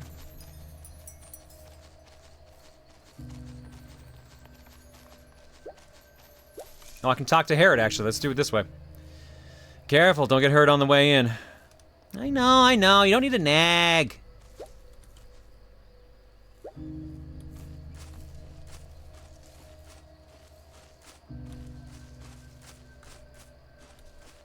I choose to go this way instead. Oh, there's actually a door here.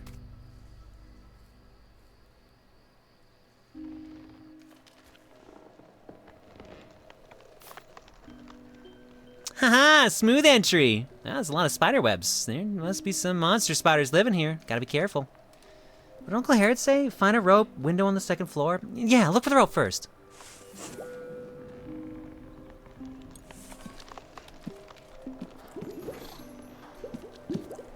Clay pot. Strange clay vessel with a few strange holes. Not sure what it was for. It seemed to be of a certain age. Could it be an antique? Well, a teapot made of clay. There's no way to make tea with that many holes on it, but it does remind me of that little recorder I had. Did you know I'm an expert with the recorders? I'm gonna name it the Nene pot. That's right, in my pocket you go.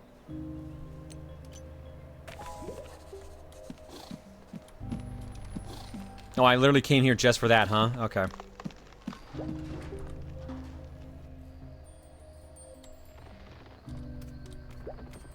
I guess that makes sense. It would be a secret.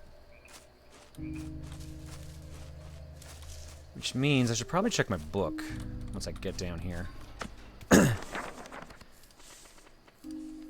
Pot made of clay. Willie found it in the side door lodge. There are some holes on it. If you blow into it, it will make some cooing noises if it's coming from the ancient fields. Could this be some kind of instrument?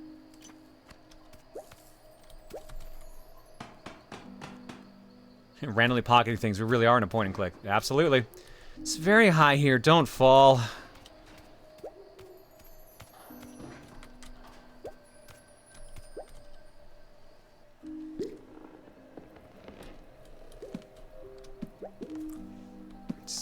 Just kicking a basketball.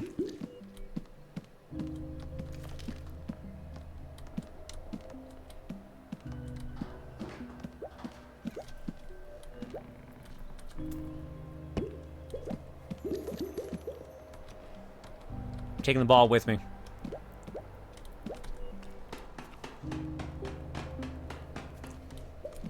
I lost it. There's a branch sticking out from the floor. I can't jump to the other side from here. Maybe there's another way to get over there? Oh, there's some windows over there at least.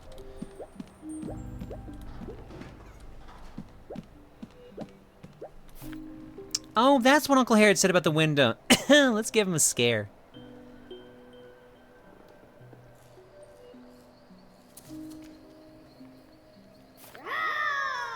Woo! I'm the ghost of a Tyrannosaurus Rex! I want meat! What are you doing? Stop messing around and find a rope or something. Let it down from that window. I just got here. You know what that means? That's right, you got a good excuse to deliver your sponsor spiel. That's right, I can. Gamera Games sponsored today's stream. We're playing Mercury Abbey, which is an adventure mystery game. Very furry coded, as you could tell. And if you haven't seen any other furry designs, I'm just going to do you the solid, because someone's going to ask me to do it again anyway. So I'm just going to do it right now to save myself some grief. If you like mysteries, if you like animals, if you like lots of writing, lots of adventuring, and lots of puzzle solving, this is the game for you. Click the link underneath the stream. Click the link in the chat that's pinned. Type in exclamation sponsored or exclamation Mercury to get the links, or just wait for the bot to post it itself. Check it all out. It's only on Steam. Came out today officially.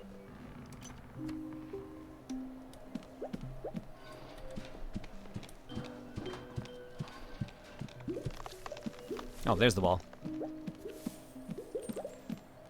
Okay, there's the greenhouse, which is where we need to go, because that's exactly what the title said.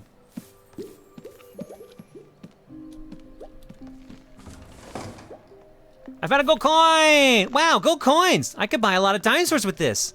Wait, maybe they're copper, but I'll keep hold of them anyways. Spider coin. Coin with a spider engraving. It looks dangerous. That's why I want to keep it. Hooray!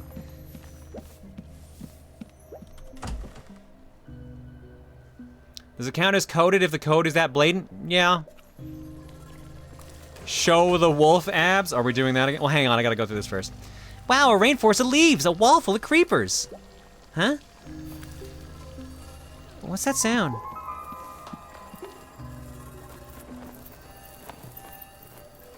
Good. What's that? A firefly? Could it be a monster? There are monsters wandering around outside. I'm not afraid. A real adventurer isn't afraid of anything. I'm so afraid. I need to show my uncle's abs to show that I'm not afraid. Since it was requested.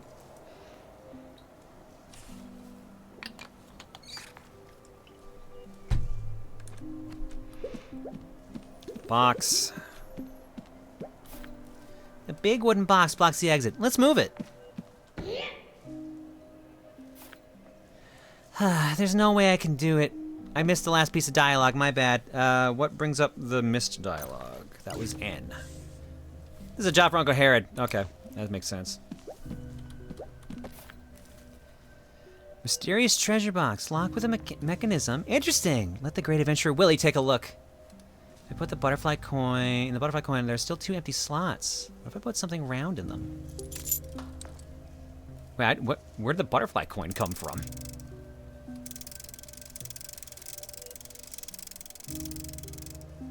That's the spider coin we found, so I gotta find the missing coin.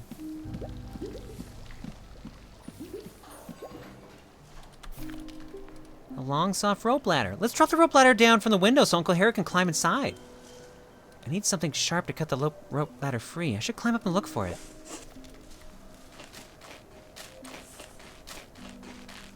Find tools to remove the... Oh, it's probably because I had to open the toolbox that way, huh? Okay. I can jump over there. Or there could just be a floating scissor blade. Oof. Ah, lots of cobwebs. Gross. Wait, there's something shiny in the web. It's half a pair of scissors. Got it. The evil wizard spider hid the magic scissors in his lair. You'll never beat me.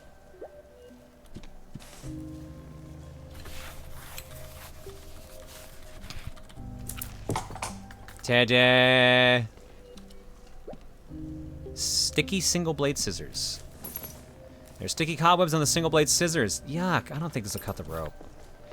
But only half a pair of magic scissors won't do the job. Where's the other half? Oh, right, I can climb.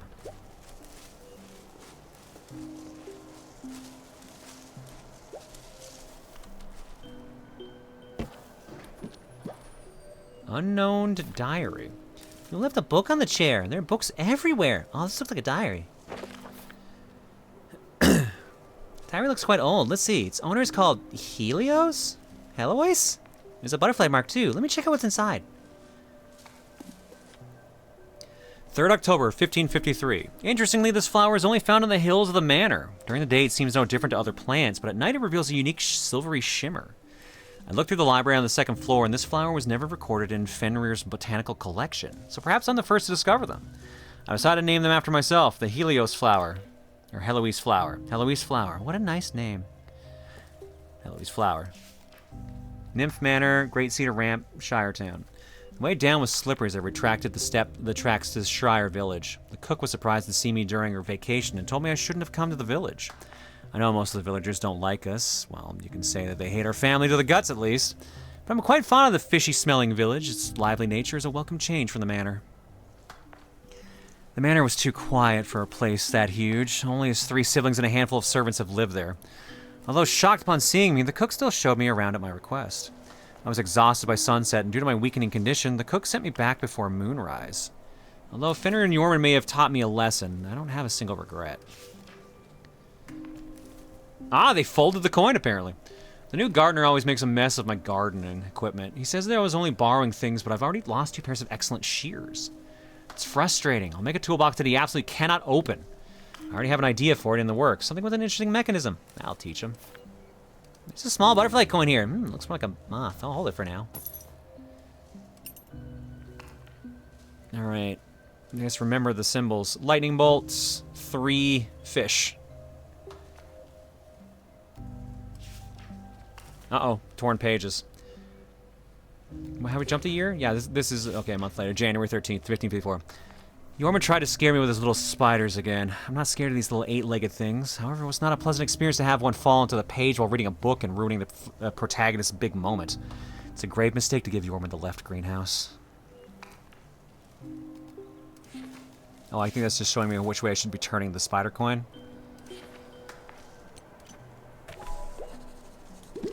Alright. Well, let's get the good scissors, I guess.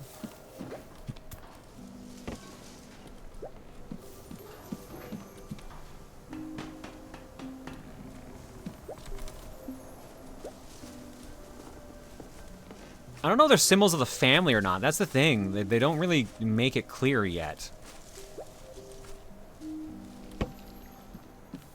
Alright, slap that last coin in. Now, what did I say these were going to be? Lightning bolts. Claws, which were 3. And fish.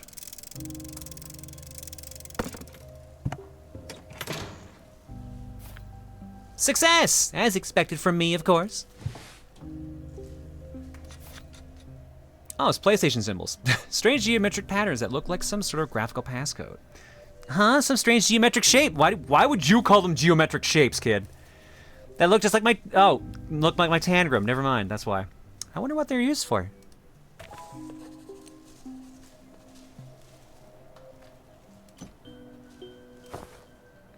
Some fine rubber gloves. I read in Science Illustrated that rubber blocks electricity. Oh, one of the missing pages. Broken wooden handle. A nighttime forest song that depicts the interactions of its creatures, hinting at their subtle relationship. This sounds like a nursery rhyme. Owl, viper, frog, spider, and moth. Really does have a nice ring to it. Nursery rhyme. An owl perches on a branch. A snake glides through the grass. Frogs sing in the pond. A spider spins a dream web. In the quiet of night's shroud, moths chase the glimmer of light. You forgot the kid was a nerd? I did forget. I did forget. Wow, this branch looks like it was made of silver. It must have been snapped off from some tree. Forget it, it's just a twig. If you want a bigger branch, we can break one off of that tree tomorrow. Spade looks like an ancient arrowhead. Huge fork. Who would eat with this, I wonder? Half a pair of rusty scissors. No, they must be magic scissors to be locked away in a treasure box. Rusty single blade scissors, not sharp at all. I don't think this will cut the rope. I did it! The 2 scissor blades fit together. Click. Now let's cut that rope ladder. According to the lever rule, even if the single blade scissors aren't sharp enough, you can still cut things with it. Just throw these out. We don't need these. Who needs these? Get this out of here.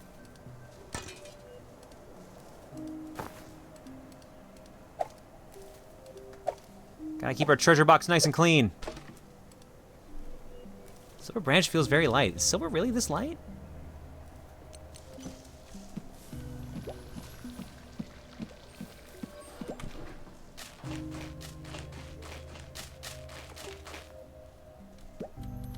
All right. Let me have a go.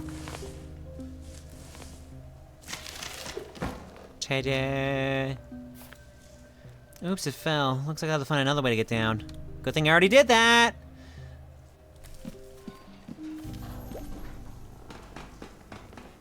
It's not as heavy as gold, but silver's still pretty weighty. So I don't think it's silver then in that case. But we're not going to find out till later. Because remember, this is like an alchemy's house, we're supposedly. Or an alchemist's house, supposedly. So I'm sure there's some things of note we should be keeping an eye out for. A sturdy rope ladder. When you touch it, it feels shaky, yet reliable. Got it! Now to hang the rope ladder from the empty window on the second floor so my dim-witted assistant can climb in. Take the kid to an orphanage? He has a family, though! They just are not good.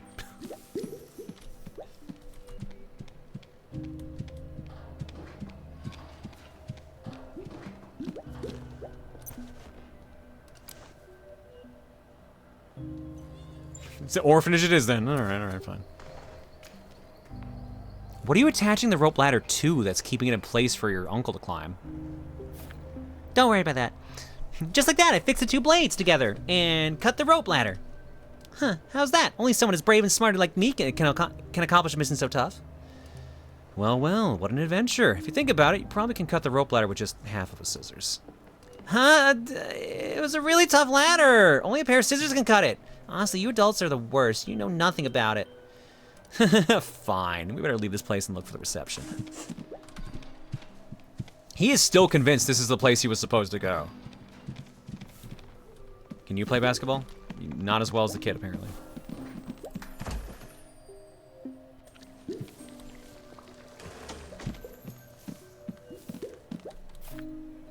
This box is blocking the exit. Hey, kiddo, have you tried pushing it out of the way?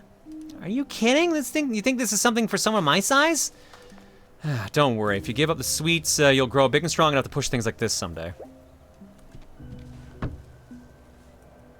Oh, I actually have to move it.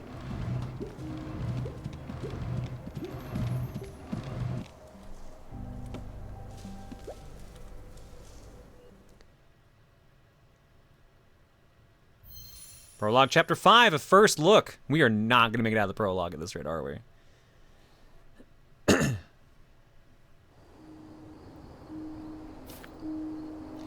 Finally made it.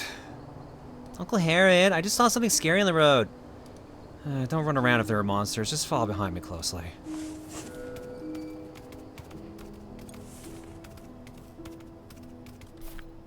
Huh? There are signs here. Green guest garden, nursing building, spugger.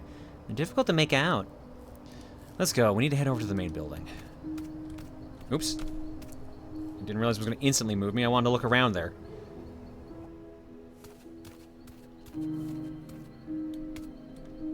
Ah, damn it. Well, hopefully there was nothing there I needed to see. Stone Hate stepping on a child. Legend has it this creature will tackle down any treacherous officials with its horns and eat them alive. Blue lamp hangs from the wall, illuminating the seating area. That's some garden they got here. Strange rocks in a pavilion. I never thought there'd be an oriental garden here. Perhaps a former owner built this. Stop mooching around, kid. We'll come back during the day.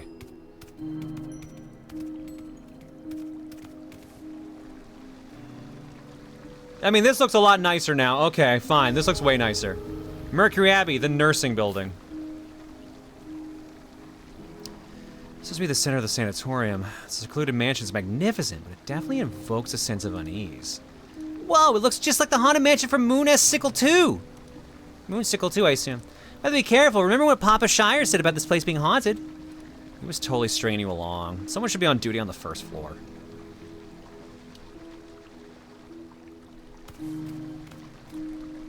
The fountain water sparkled under the moonlight, and the sound of water dripping was extra loud in the silence. Interesting little hut. You can see through the carved windows that boxes are randomly piling on the ground. Perhaps there's some secrets hidden within. You're not gonna read that sign? Okay, I see how it is. Spring gently flows from the mighty beast's mouth, adding a hint of eeriness to the night.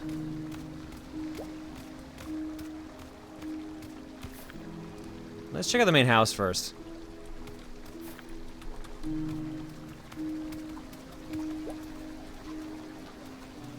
Yes, small child first. That seems safe. I'll let him do all the work for me.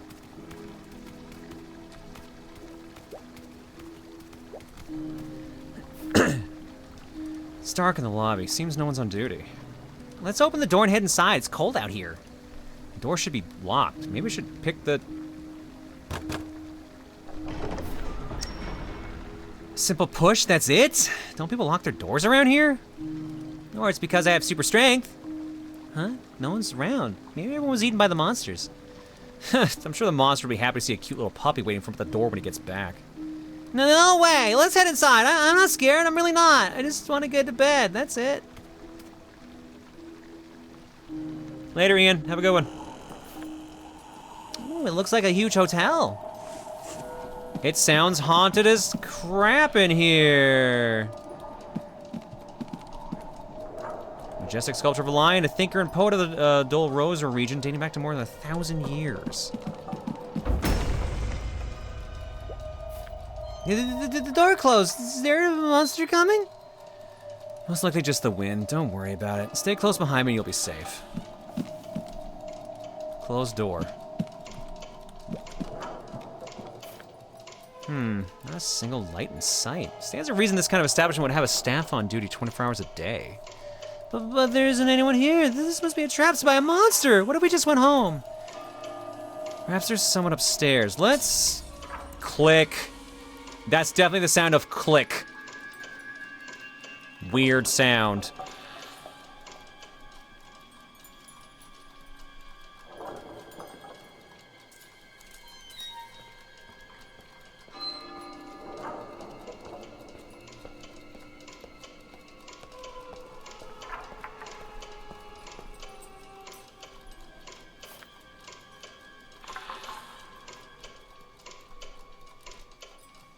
Splendid. It seems that our final guests have arrived. Well then, welcome to Mercury Abbey.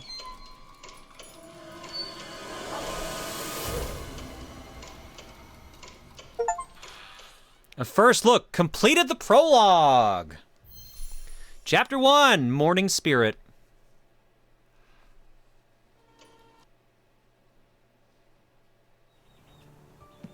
Oh, you dead. No, you can't do that. No, come on, man. You can't throw us right into like everything's perfectly okay. Rise and shine, Uncle Herod. Wakey, wakey. Time to get up, come on. Ugh. Huh? Why am I shirtless? Why aren't you full of beans? We got here so late last night. Can't you let me sleep for a little longer? Come on, we're taking a tour around the sanatorium today. This place is huge. It's gotta be super fun. Hurry and get up. Lizard. Look, a little spirit just climbed over the walls. What's that? Giant insect from the mountains? Or perhaps a gecko? It's behind the clock. Get up, Uncle Herod. Let's go catch the little spirit. Now I'm wearing a robe. Really? Taking this long to get dressed? What a slowpoke. Relax, kiddo. Your little spirit seems to be stuck on the desk clock. Let's go and check it out. Vintage telephone. Seems like you can only get through to the reception.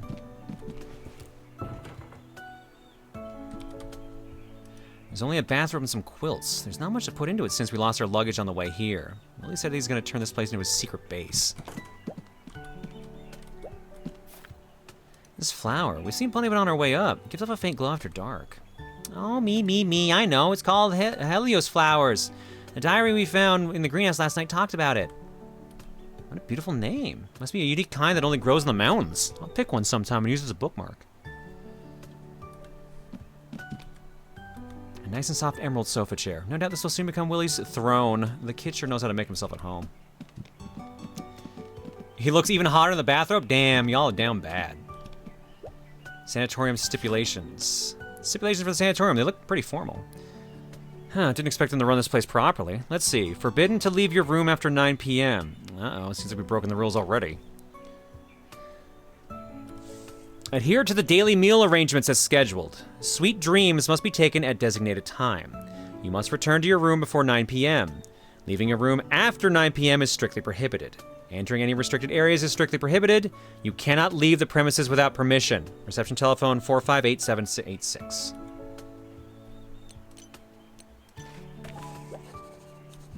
Well, that doesn't seem great. I'm gonna go pee. Never mind, this place is huge. Shutter low table with a mirror and a pot of flower top. Brass bowl next to it's for accessories. Grab a jacket. Simple set of clothes for going out. The only downside is those dusty pant legs. Neatly crafted bamboo basket. Looks like it's for used towels or worn underwear. Bouquet of blooming Vera lily, radiating a light and fresh scent when mixed with a vapor in the bathroom. Flush that toilet! I can guarantee that Willie will perform the cruise and the Kraken in the bathtub. It'll be a mess, no doubt. Multi-purpose cabinet. They filled up with shampoo, bath salts, towels, and all the toiletries we need. Huh, more than enough toilet paper.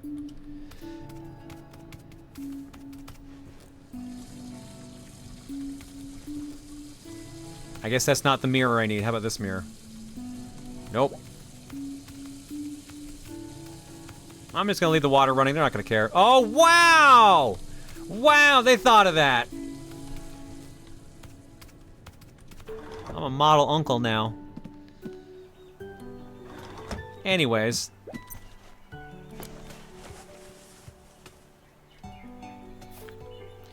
This is more like it. First impression's always important.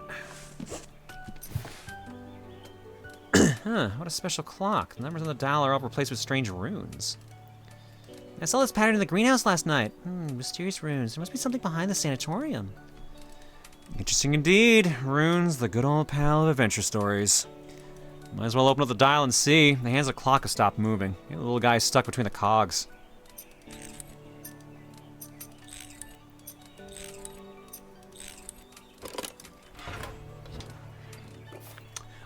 Or that.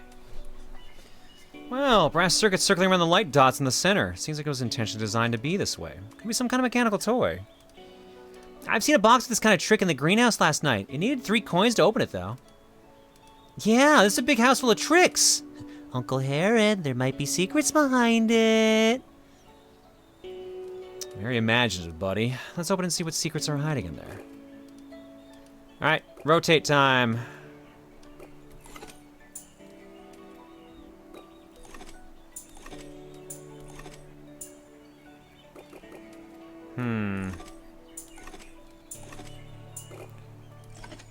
I assume those need to line up, so that's correct. Those all line up.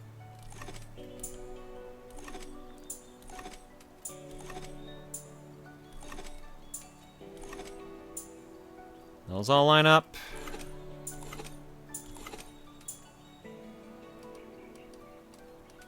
Huh. Wait, but they got... Huh?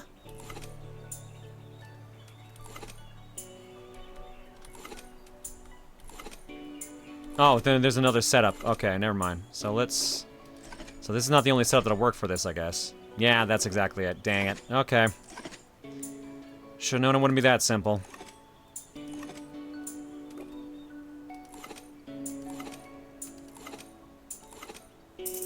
There we go. It's finally open. Huh? It's a lizard. Doesn't look like the ordinary kind you'd find in the mountain. Looks like some rare breed. How did it get in? Whoa, it's so pretty. It must belong to a precious breed. Gimme, gimme, I'm gonna keep him. Hey, calm down. Let me catch it for you first. But let's get one thing straight. I won't be in charge of finding insects to feed it. Oh, and a note. This piece of paper clipped on the journal. Heloise Nymph. It's a girl's name. Was she the owner of the manor? What? Heloise, hang on. That diary you found in the greenhouse belonged to her, and those flowers were named after her too. She wrote the contents here, and she built this clock mechanism too. The complexity of the techniques involved is so admirable. I wonder who's gonna be the first to figure out the mechanism in this desk clock. Is it going to be Jorman or could it be Fenrir? I've replaced the 12 numbers on the dial with those ancient runes Fenrir's been working on. It's the perfect password. I might use it on some other things too.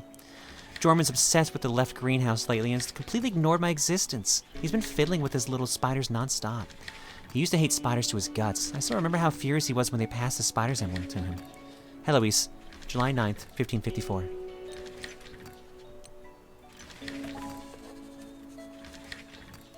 Alright, gotcha, bud. Striped lizard, a lizard with complicated patterns found in the desk clock. I don't think it's like those you'd find here in the mountains. Oh, clock's working again. All done. Dial's been fitted. It has some interesting runes on top of it. I'm gonna be using my next novel. Here, all jotted down. I'm so glad you know how to fix a clock. Otherwise, we might have to pay for it. This is not the morning workout I had in mind. Come on, let's go grab some breakfast in the dining room.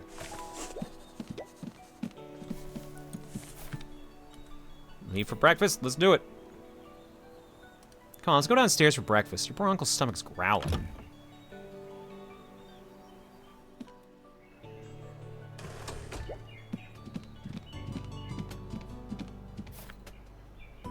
Oh my god, my lizards, they're all gone. This is the worst. I told you guys again and again to lock the doors during room service. Something flew across the room while clinging to the floor. It was an absolute nightmare. All I could remember was that it knocked over the cage, then the cloth went flying, and then... You broke my lizard cage, and I will file a complaint against you. Oh, my lizards, my good old friends, where have you gone? All my apes gone. What happened, sir? The lizards you're talking about is... Ah, good heavens, you scared me. Are you the guest who arrived last night? Good day to you. I'm Amy, and I'm the one who cleaned your room.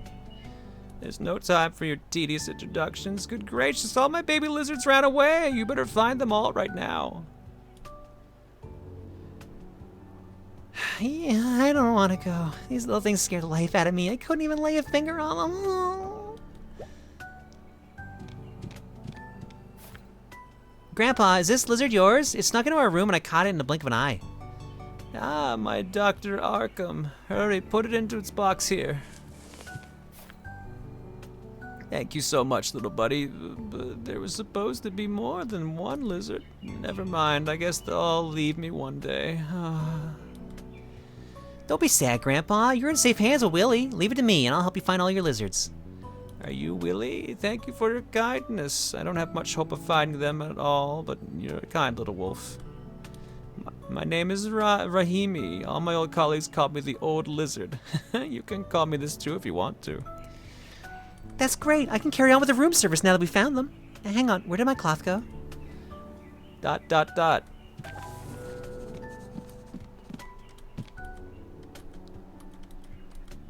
This might be out on a trip. Okay. Boop. We have a map here? Nope. Various metals are embedded within. Gold, copper, silver, you name it. Typically, these mixed metal ores contain a huge amount of heavy metals, so don't forget to wash your hands as soon as you're done touching it. You name your lizard Dr. Arkham? You know, they like the messy nature of it. There's sofa that already looks comfortable. There's a special drawer at the bottom of it to put in a stove to keep it warm in winter. Ooh, fancy.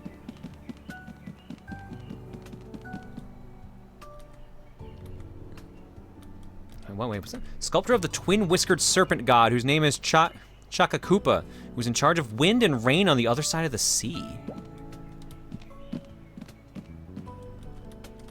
Other guest rooms. Who could be staying here? I can't break in any rooms, dang. Oh, we're at time, actually. We're basically at time.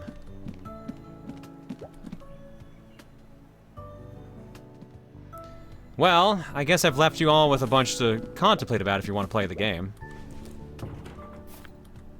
Tools the staff would use to clean with. It's best not to touch it. This is the staff passage. Let's take the stairs down. We got an otter that's mopping. Papa Toss! Hold on there, just mop the road ahead. Change to a different route instead. Hey, Papa Shire, I didn't know you were working here too. Bragger Shire? Don't you dare confuse the righteous Papa Toss with that old stubborn geezer. You know Papa Shire? You guys brothers, or? Stop talking nonsense. We're from the same village, but he's always making up stories tricking you outsiders. But Papa Toth here actually went on adventures before. Well, you guys looked identical. Even the great Detective Willie couldn't tell the difference. All right. Time to stop bothering Papa Toth mid-work. There's still lots of other places to mop.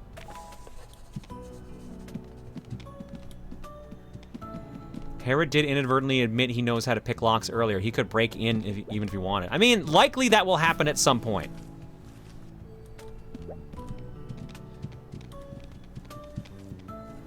Since this is a mystery game, and we've already had hints of, like, stuff being pretty messed up.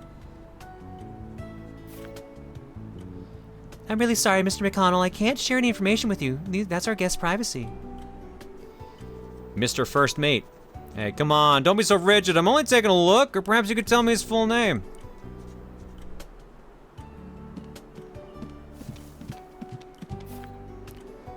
Oh, Drops is happy. Do you need any help, Miss Marianne? Oh, it's you, Mr. Herod. It's nothing I can't handle. Thank you, Mr. McConnell. Just had a few questions for me. Yeah, I was just asking about, asking about the dining room. You can't skip breakfast, am I right? Starving so much I can't finish an entire whale in seconds.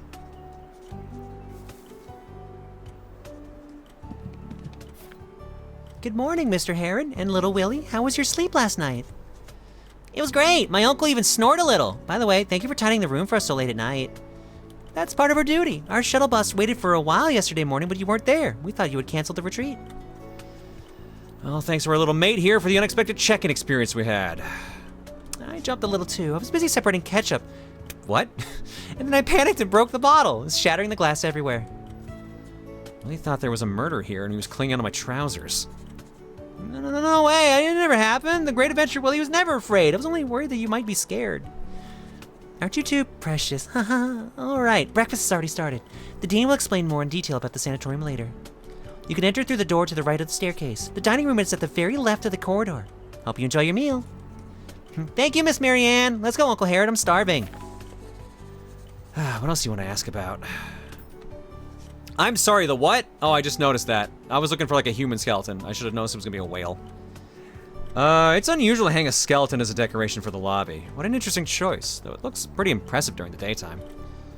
But as for last night, eerie sounds pierced through the air whenever the wind blew, like some indescribable monster. It's the skeleton of a cetus whale, a giant creature that lived in the North Sea during ancient times. As for this one, believe it or not, it's actually still in its infancy. They say cetus whale will continue to grow as long as they live. I heard some even grew up to hundreds of meters. Whoa, I didn't know you knew this much about the ancient creatures. Actually, I've been wondering what kind of creature it was since last night. Oh no, Vixen, I'm sorry. Hopefully they'll be okay. Sorry, sending you some best wishes. Yeah, I heard this from the director, actually. He knows everything. About the sanatorium.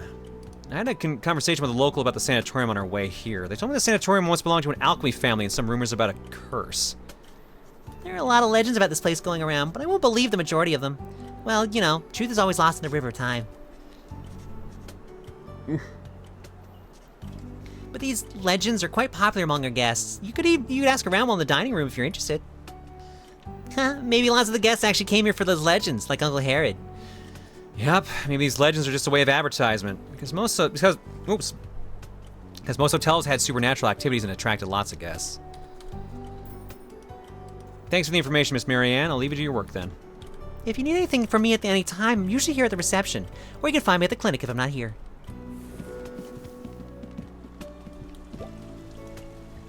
A giraffe knight armor from Mikakin. The legend has it that apart from the great swords, they also use the dagger on their neck armor during battles. Interesting. Can we see Marianne's portrait in the journal? I thought there was something odd about her hands when she first showed up, but it's hard to see them on the text box. Her hands were definitely like super veiny in the in our first appearance. Is it N? No, that's for text. It's F. Mr. Rami. Maid Amy. Wait, they have two portraits? Oh, that's the sad picture. Papa Toth. Receptionist Marion. There we go. Look at that. Look at the veins in her hands there. And of course, the ketchup in air quotes.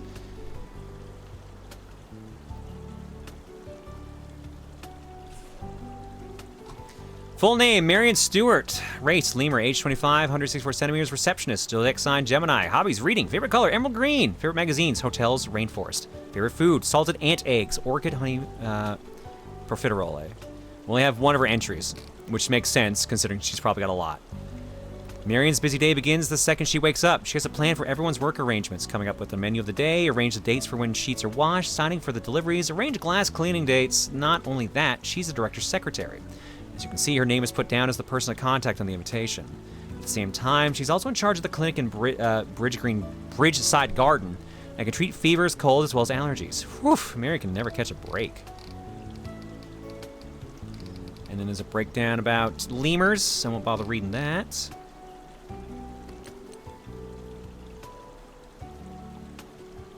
Oh yeah, they did spell it here. Mary Ann.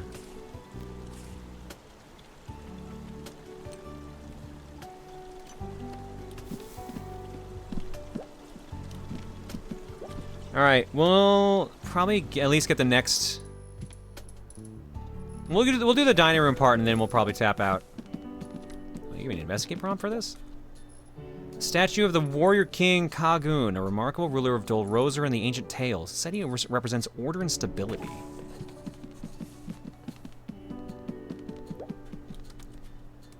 Redville, oh no, not the bench. Painting on the wall illustrates a person in a white robe standing in front of a forking path. It's probably based on a famous illusion, the questioner at the forking path.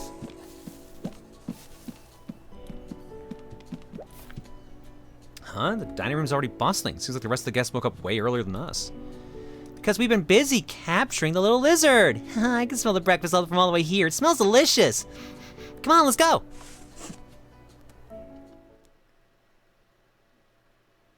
Marion's wearing gloves. Were those gloves? Chapter 1, Part 2, Sweet Dreams. Only just stepped in. I saw this game before, but the Steam page looked like it was machine translated. Does the quality continue in-game? Seems not like so at a glance. So I have been wondering that. So far, it has seemed as not machine translated. Like, sentences make sense. I think it's because the developers are Chinese, and Chinese to English translation sometimes doesn't perfectly land. So it's been mostly pretty sensible translation. Mr. Herod, if every writer were like you, I'd bet I'd spend all my time reading. Miss Quire, could you please tell me about that legend in more detail? That could be a good source for my new work in progress. I was just about to begin. Legend has it that an alchemist arrived at Tinbone Hill, and under the guidance of Nymph, they found the legendary Mercury Spring. Oh yeah, also Cole brings up a good point. There's spelling mistakes, which would not be in a machine translated thing. So yeah, it does not seem to be machine translated. What's a nymph? Yanker Jr. Something that'll lure children outside of their bed and eat them alive. Let me finish this bedtime story first. The alchemist thrived under the help of Mercury Spring and built this manor from the ground up. And there's Drop saying, sir. They just took and never gave, so eventually the nymph cast a curse on the family that turned everyone into horrifying monsters. The family slowly declined and faded since then. I hear people say that the ghost of the family still wanders around the manor, so don't forget to lock your doors and windows during the night, and most importantly, don't leave your room. Well, after that, the manor became the Mercury Abbey, as we see. And that's how the story ends. Geez, Mr. Athlete, you missed out on the fun part. Treasure! Of course it has to be treasure. The legend says that the alchemist family hid every single piece of their treasures somewhere in the manor. If we just happen to find those treasures during our stay, how interesting would that be?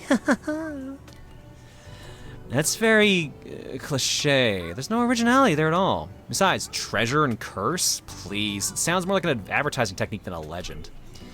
It seems like this story isn't your cup of tea then. Oh, look. Here comes the Dean. You'll like him for sure. It's a moose. Dean Bancroft. That is a moose. Is your leg recovering fine, Mr. Athlete? Great as it ever could be. I can run a couple of kilometers at any time. Once I'm done with this session, I'll be up and ready to get back in action any time. Please do share with the people you know about this journey you spent with us. Maybe your teammates? What about you, Miss Quire? How are you feeling today? It's the same as before, Mr. Director. Speaking of it, we were just telling Mr. Herod about this place. Oh, right, Mr. Herod. I was just looking for you. Ding, ding. Let me surround you with all these other animals. That'll make you feel comfortable. May I have everyone's attention, please? Let me introduce our final guest who will be joining us on this journey together. Mr. Herod Greywool. He's an award-winning author. Mrs. Peg. Author, I love to read too, Mr. Herod. Recently, I've been reading Love and the Tycoon, The Summer Tenant, The Feline Fantasy, and A Steamy Dream. Speaking of it, do you know the authors of these books?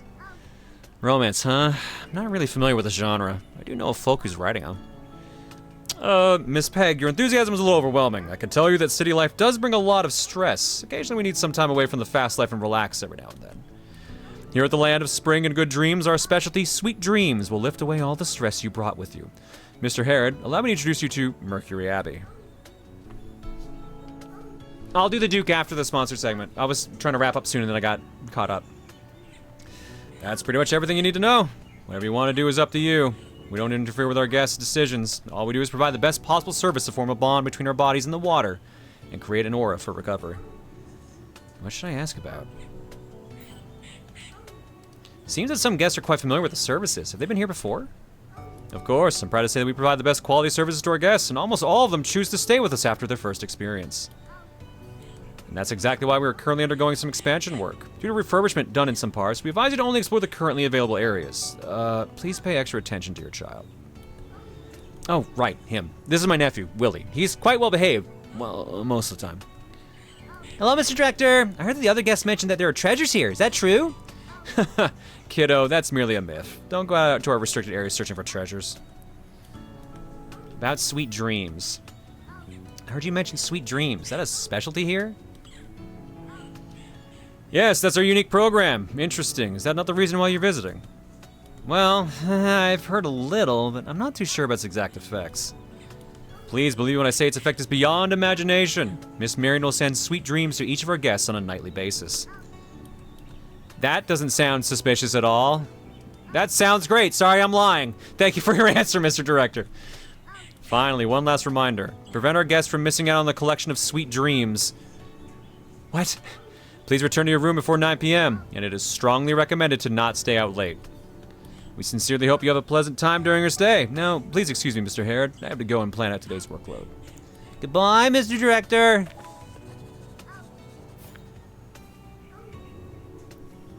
There's too much pressure and disturbance back in the city. I have a hunch I'll finish the script early this time. No pressure for me. This cake's so tasty. Nom, nom, nom, nom. Enjoy your childhood while you can. Soon you'll learn the preciousness of it. It's time for you to network with the other guests for a bit. You be a good boy and stay here with your desserts. And that's where we're going to stop, because they want me to talk to a lot of people, such as the wealthy trio, fortune teller, head waiter, parrot, athlete, and archaeologist. We have a skunk named Miss Lulu, a goat, a parrot, pig debutante, looks like a... Is that a cougar? Lioness? Obviously the lion right there. I can't tell what animal she's supposed to be. And then... Bartender almost looks like a corgi.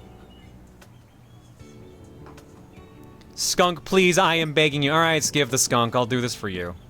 But then we're gonna tap out. Lynx or lion? Okay. Lorvox-style porcelain. Binaural suspension craft. Might be a replica, though. You can confirm it by checking at the base. Hello, I'm the new guest who just arrived here yesterday. The name's Herod Greywool. Currently just having conversations with everyone. I thought that was it. I thought she was gonna shut up. Oh, you... relax, Lulu. Deep breath. You can do this. I'm Lulu Larson. From the Durham Archaeology Institute. Just call me Lulu. Everyone in the Institute calls me this. Archaeologist? At such a young age. Please trust you... Though you might not, but... Here my ID. No, I don't mean it like that. Fine, then, since you've taken it out already. She's got 4 stars! Her wanted level's so high! Lulu's employee ID. She's already a junior antiquities searcher with 4 stars. 1 more star and she secures a promotion. Durham Archaeology Institute's ID indeed. I met an inspector from the Institute before, back when I was still a war correspondent, but sadly... Lulu Larson, Durham Archaeological Research Institute, level 1, Seeker of Antiquity. Never thought I'd bump into an inspector from Durham Archaeology Institute here. It's like winning a lottery ticket. I mean, most of the time you guys don't even go out in the public. I didn't want to show up here either. However, my mentor thought I was focusing too much on research and ignored my physical health, so he forced me to participate in this retreat. But I found many interesting ancient objects here, even some special symbols. I also found some symbols never before seen on the desk clock, too. It looks like some kind of passcode. Yes, that one. They're scattered around the place and look very similar to the ancient characters we just excavated from nearby. This might be a big discovery. That might win me another medal. Then we'll become... I'm sorry, am I a little overwhelming? I tend to get excited when I talk about ancient objects. On the contrary, I think what you talk about is very interesting. You're helping me with my writer's block. I heard the other guest mentioning a legend about the alchemist family treasures. What do you think of it? This kind of legend requires rigorous attention in order to trace its roots, but it's easy to hide things in a manner as large as this. Perhaps they're treasures, huh? I'm not too sure, but I think it's best to focus on this mysterious symbol rather than the legend about the treasures. No wonder you're the inspector for the National Institute. Maybe I'll soon witness your big breakthrough. Thank you. I'll give it my best. And sweet dreams. What's your opinion on sweet dreams? Well, its effects are truly remarkable. Last night I dreamt myself heading to the Great Maelstrom alone and discovered the legendary sacred ruins. Whew, what a wonderful dream. Seems like sweet dreams really does deserve all the praise. I heard sweet dreams are extracted and purified from mountain springs here. Perhaps there are other secrets hidden in the mountain. Hang on, could it be those things? I should report it back to the institution. No, I should research about it myself first. But I brought limited tools with me. Oh, I'm sorry, I'm off topic again. That's fine. This is more how I imagine an archaeology inspector to be like. I'll leave it to you then. Let's talk later. Okay. All right. Yeah, they're getting high. They're getting high.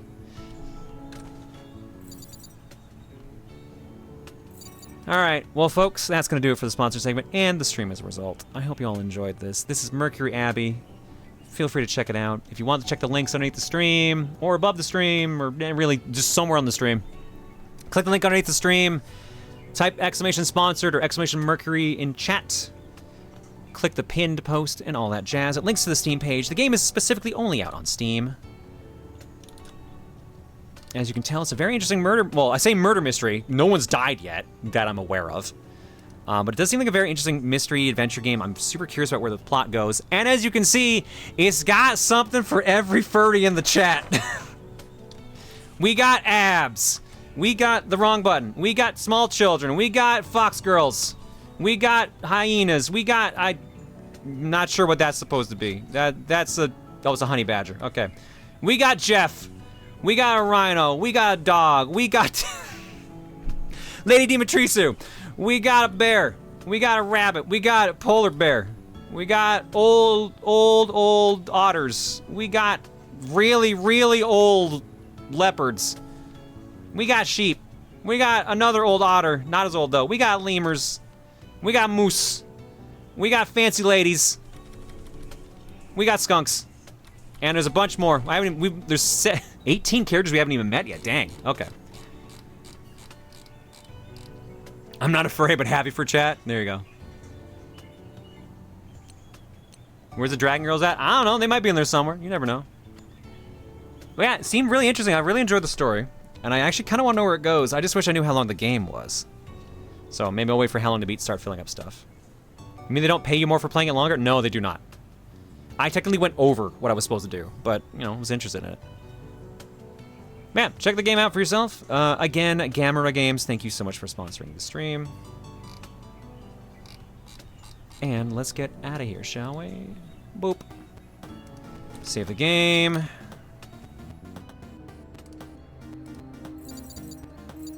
Oh, there's a chapter select too. Okay. Oh, okay, hang on. I'm gonna bring the game back up. There's a chapter select, and it shows everything. So this is all that we've done. And then all that. So, it seems like it's decently long. And here's the archives of everything we found so far, so. Cool, I like how you can access all this outside the game, too.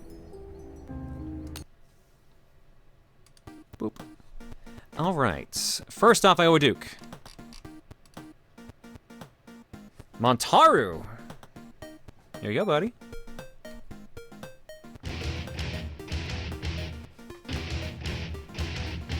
Oh, come on.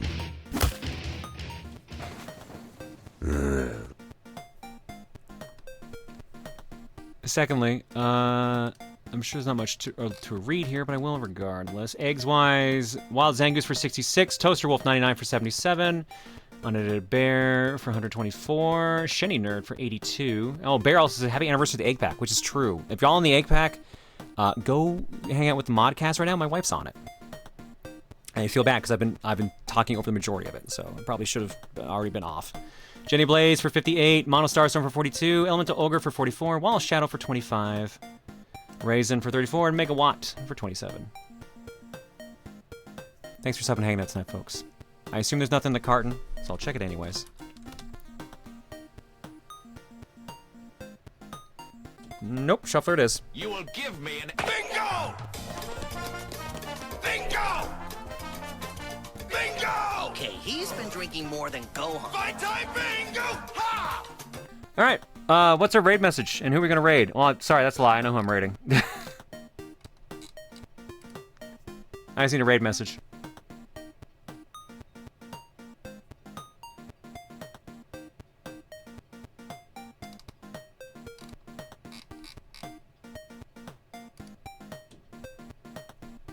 Hashtag wood? Oh no, dude.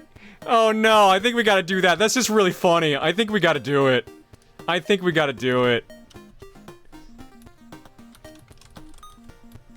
Could you check art block real quick for me, please? Puppy eyes, you don't have to be clear. Yeah, hang on one sec. I didn't think we were gonna have any posts tonight, so I didn't bother to check it.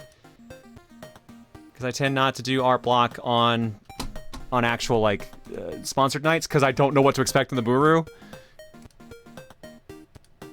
But here's this one from Drops. Wolf Hot. Anyways, if you ever wonder how much you can influence people, John, I've been actively not making any purchases on Steam after they've fully removed regional pricing in Argentina, making us pay double for any and all games due to how the taxes are calculated. I paid double the base price of this game because of the stream, breaking my word. So yeah, you have powers, mister, never doubt them. Glad to be of service. And also, I'm sorry, Drops. But yeah, as I saw you freaking out the entire time in chat, so it seemed like it's up your alley regardless. There are other pieces as well, but we will be doing that tomorrow, because tomorrow is Fortune Cookie. So there will be a stream tomorrow as well in the standard time. We're going to raid Steven with hashtag wood. They're going to play Banjo-Kazooie. Looks like they're going to try to finish it today. Grocery store. The ice cream started to climb. Skellies and ghosts need a tasty green treat. And the ice cream's flavor? Key lime. Oh, Drops, is that why I can't get things? I can't send games to anyone in another country because our Canadian dollar is too messed up. Like that. That sounds kind of good. All right, go give him some love, folks. Nice. I'm out. I don't know where Mal went. She must be feeding Cappy. I don't know. All right, I'll catch you later. Goodness. See you tomorrow. Is it Protonus and Janus? Wood.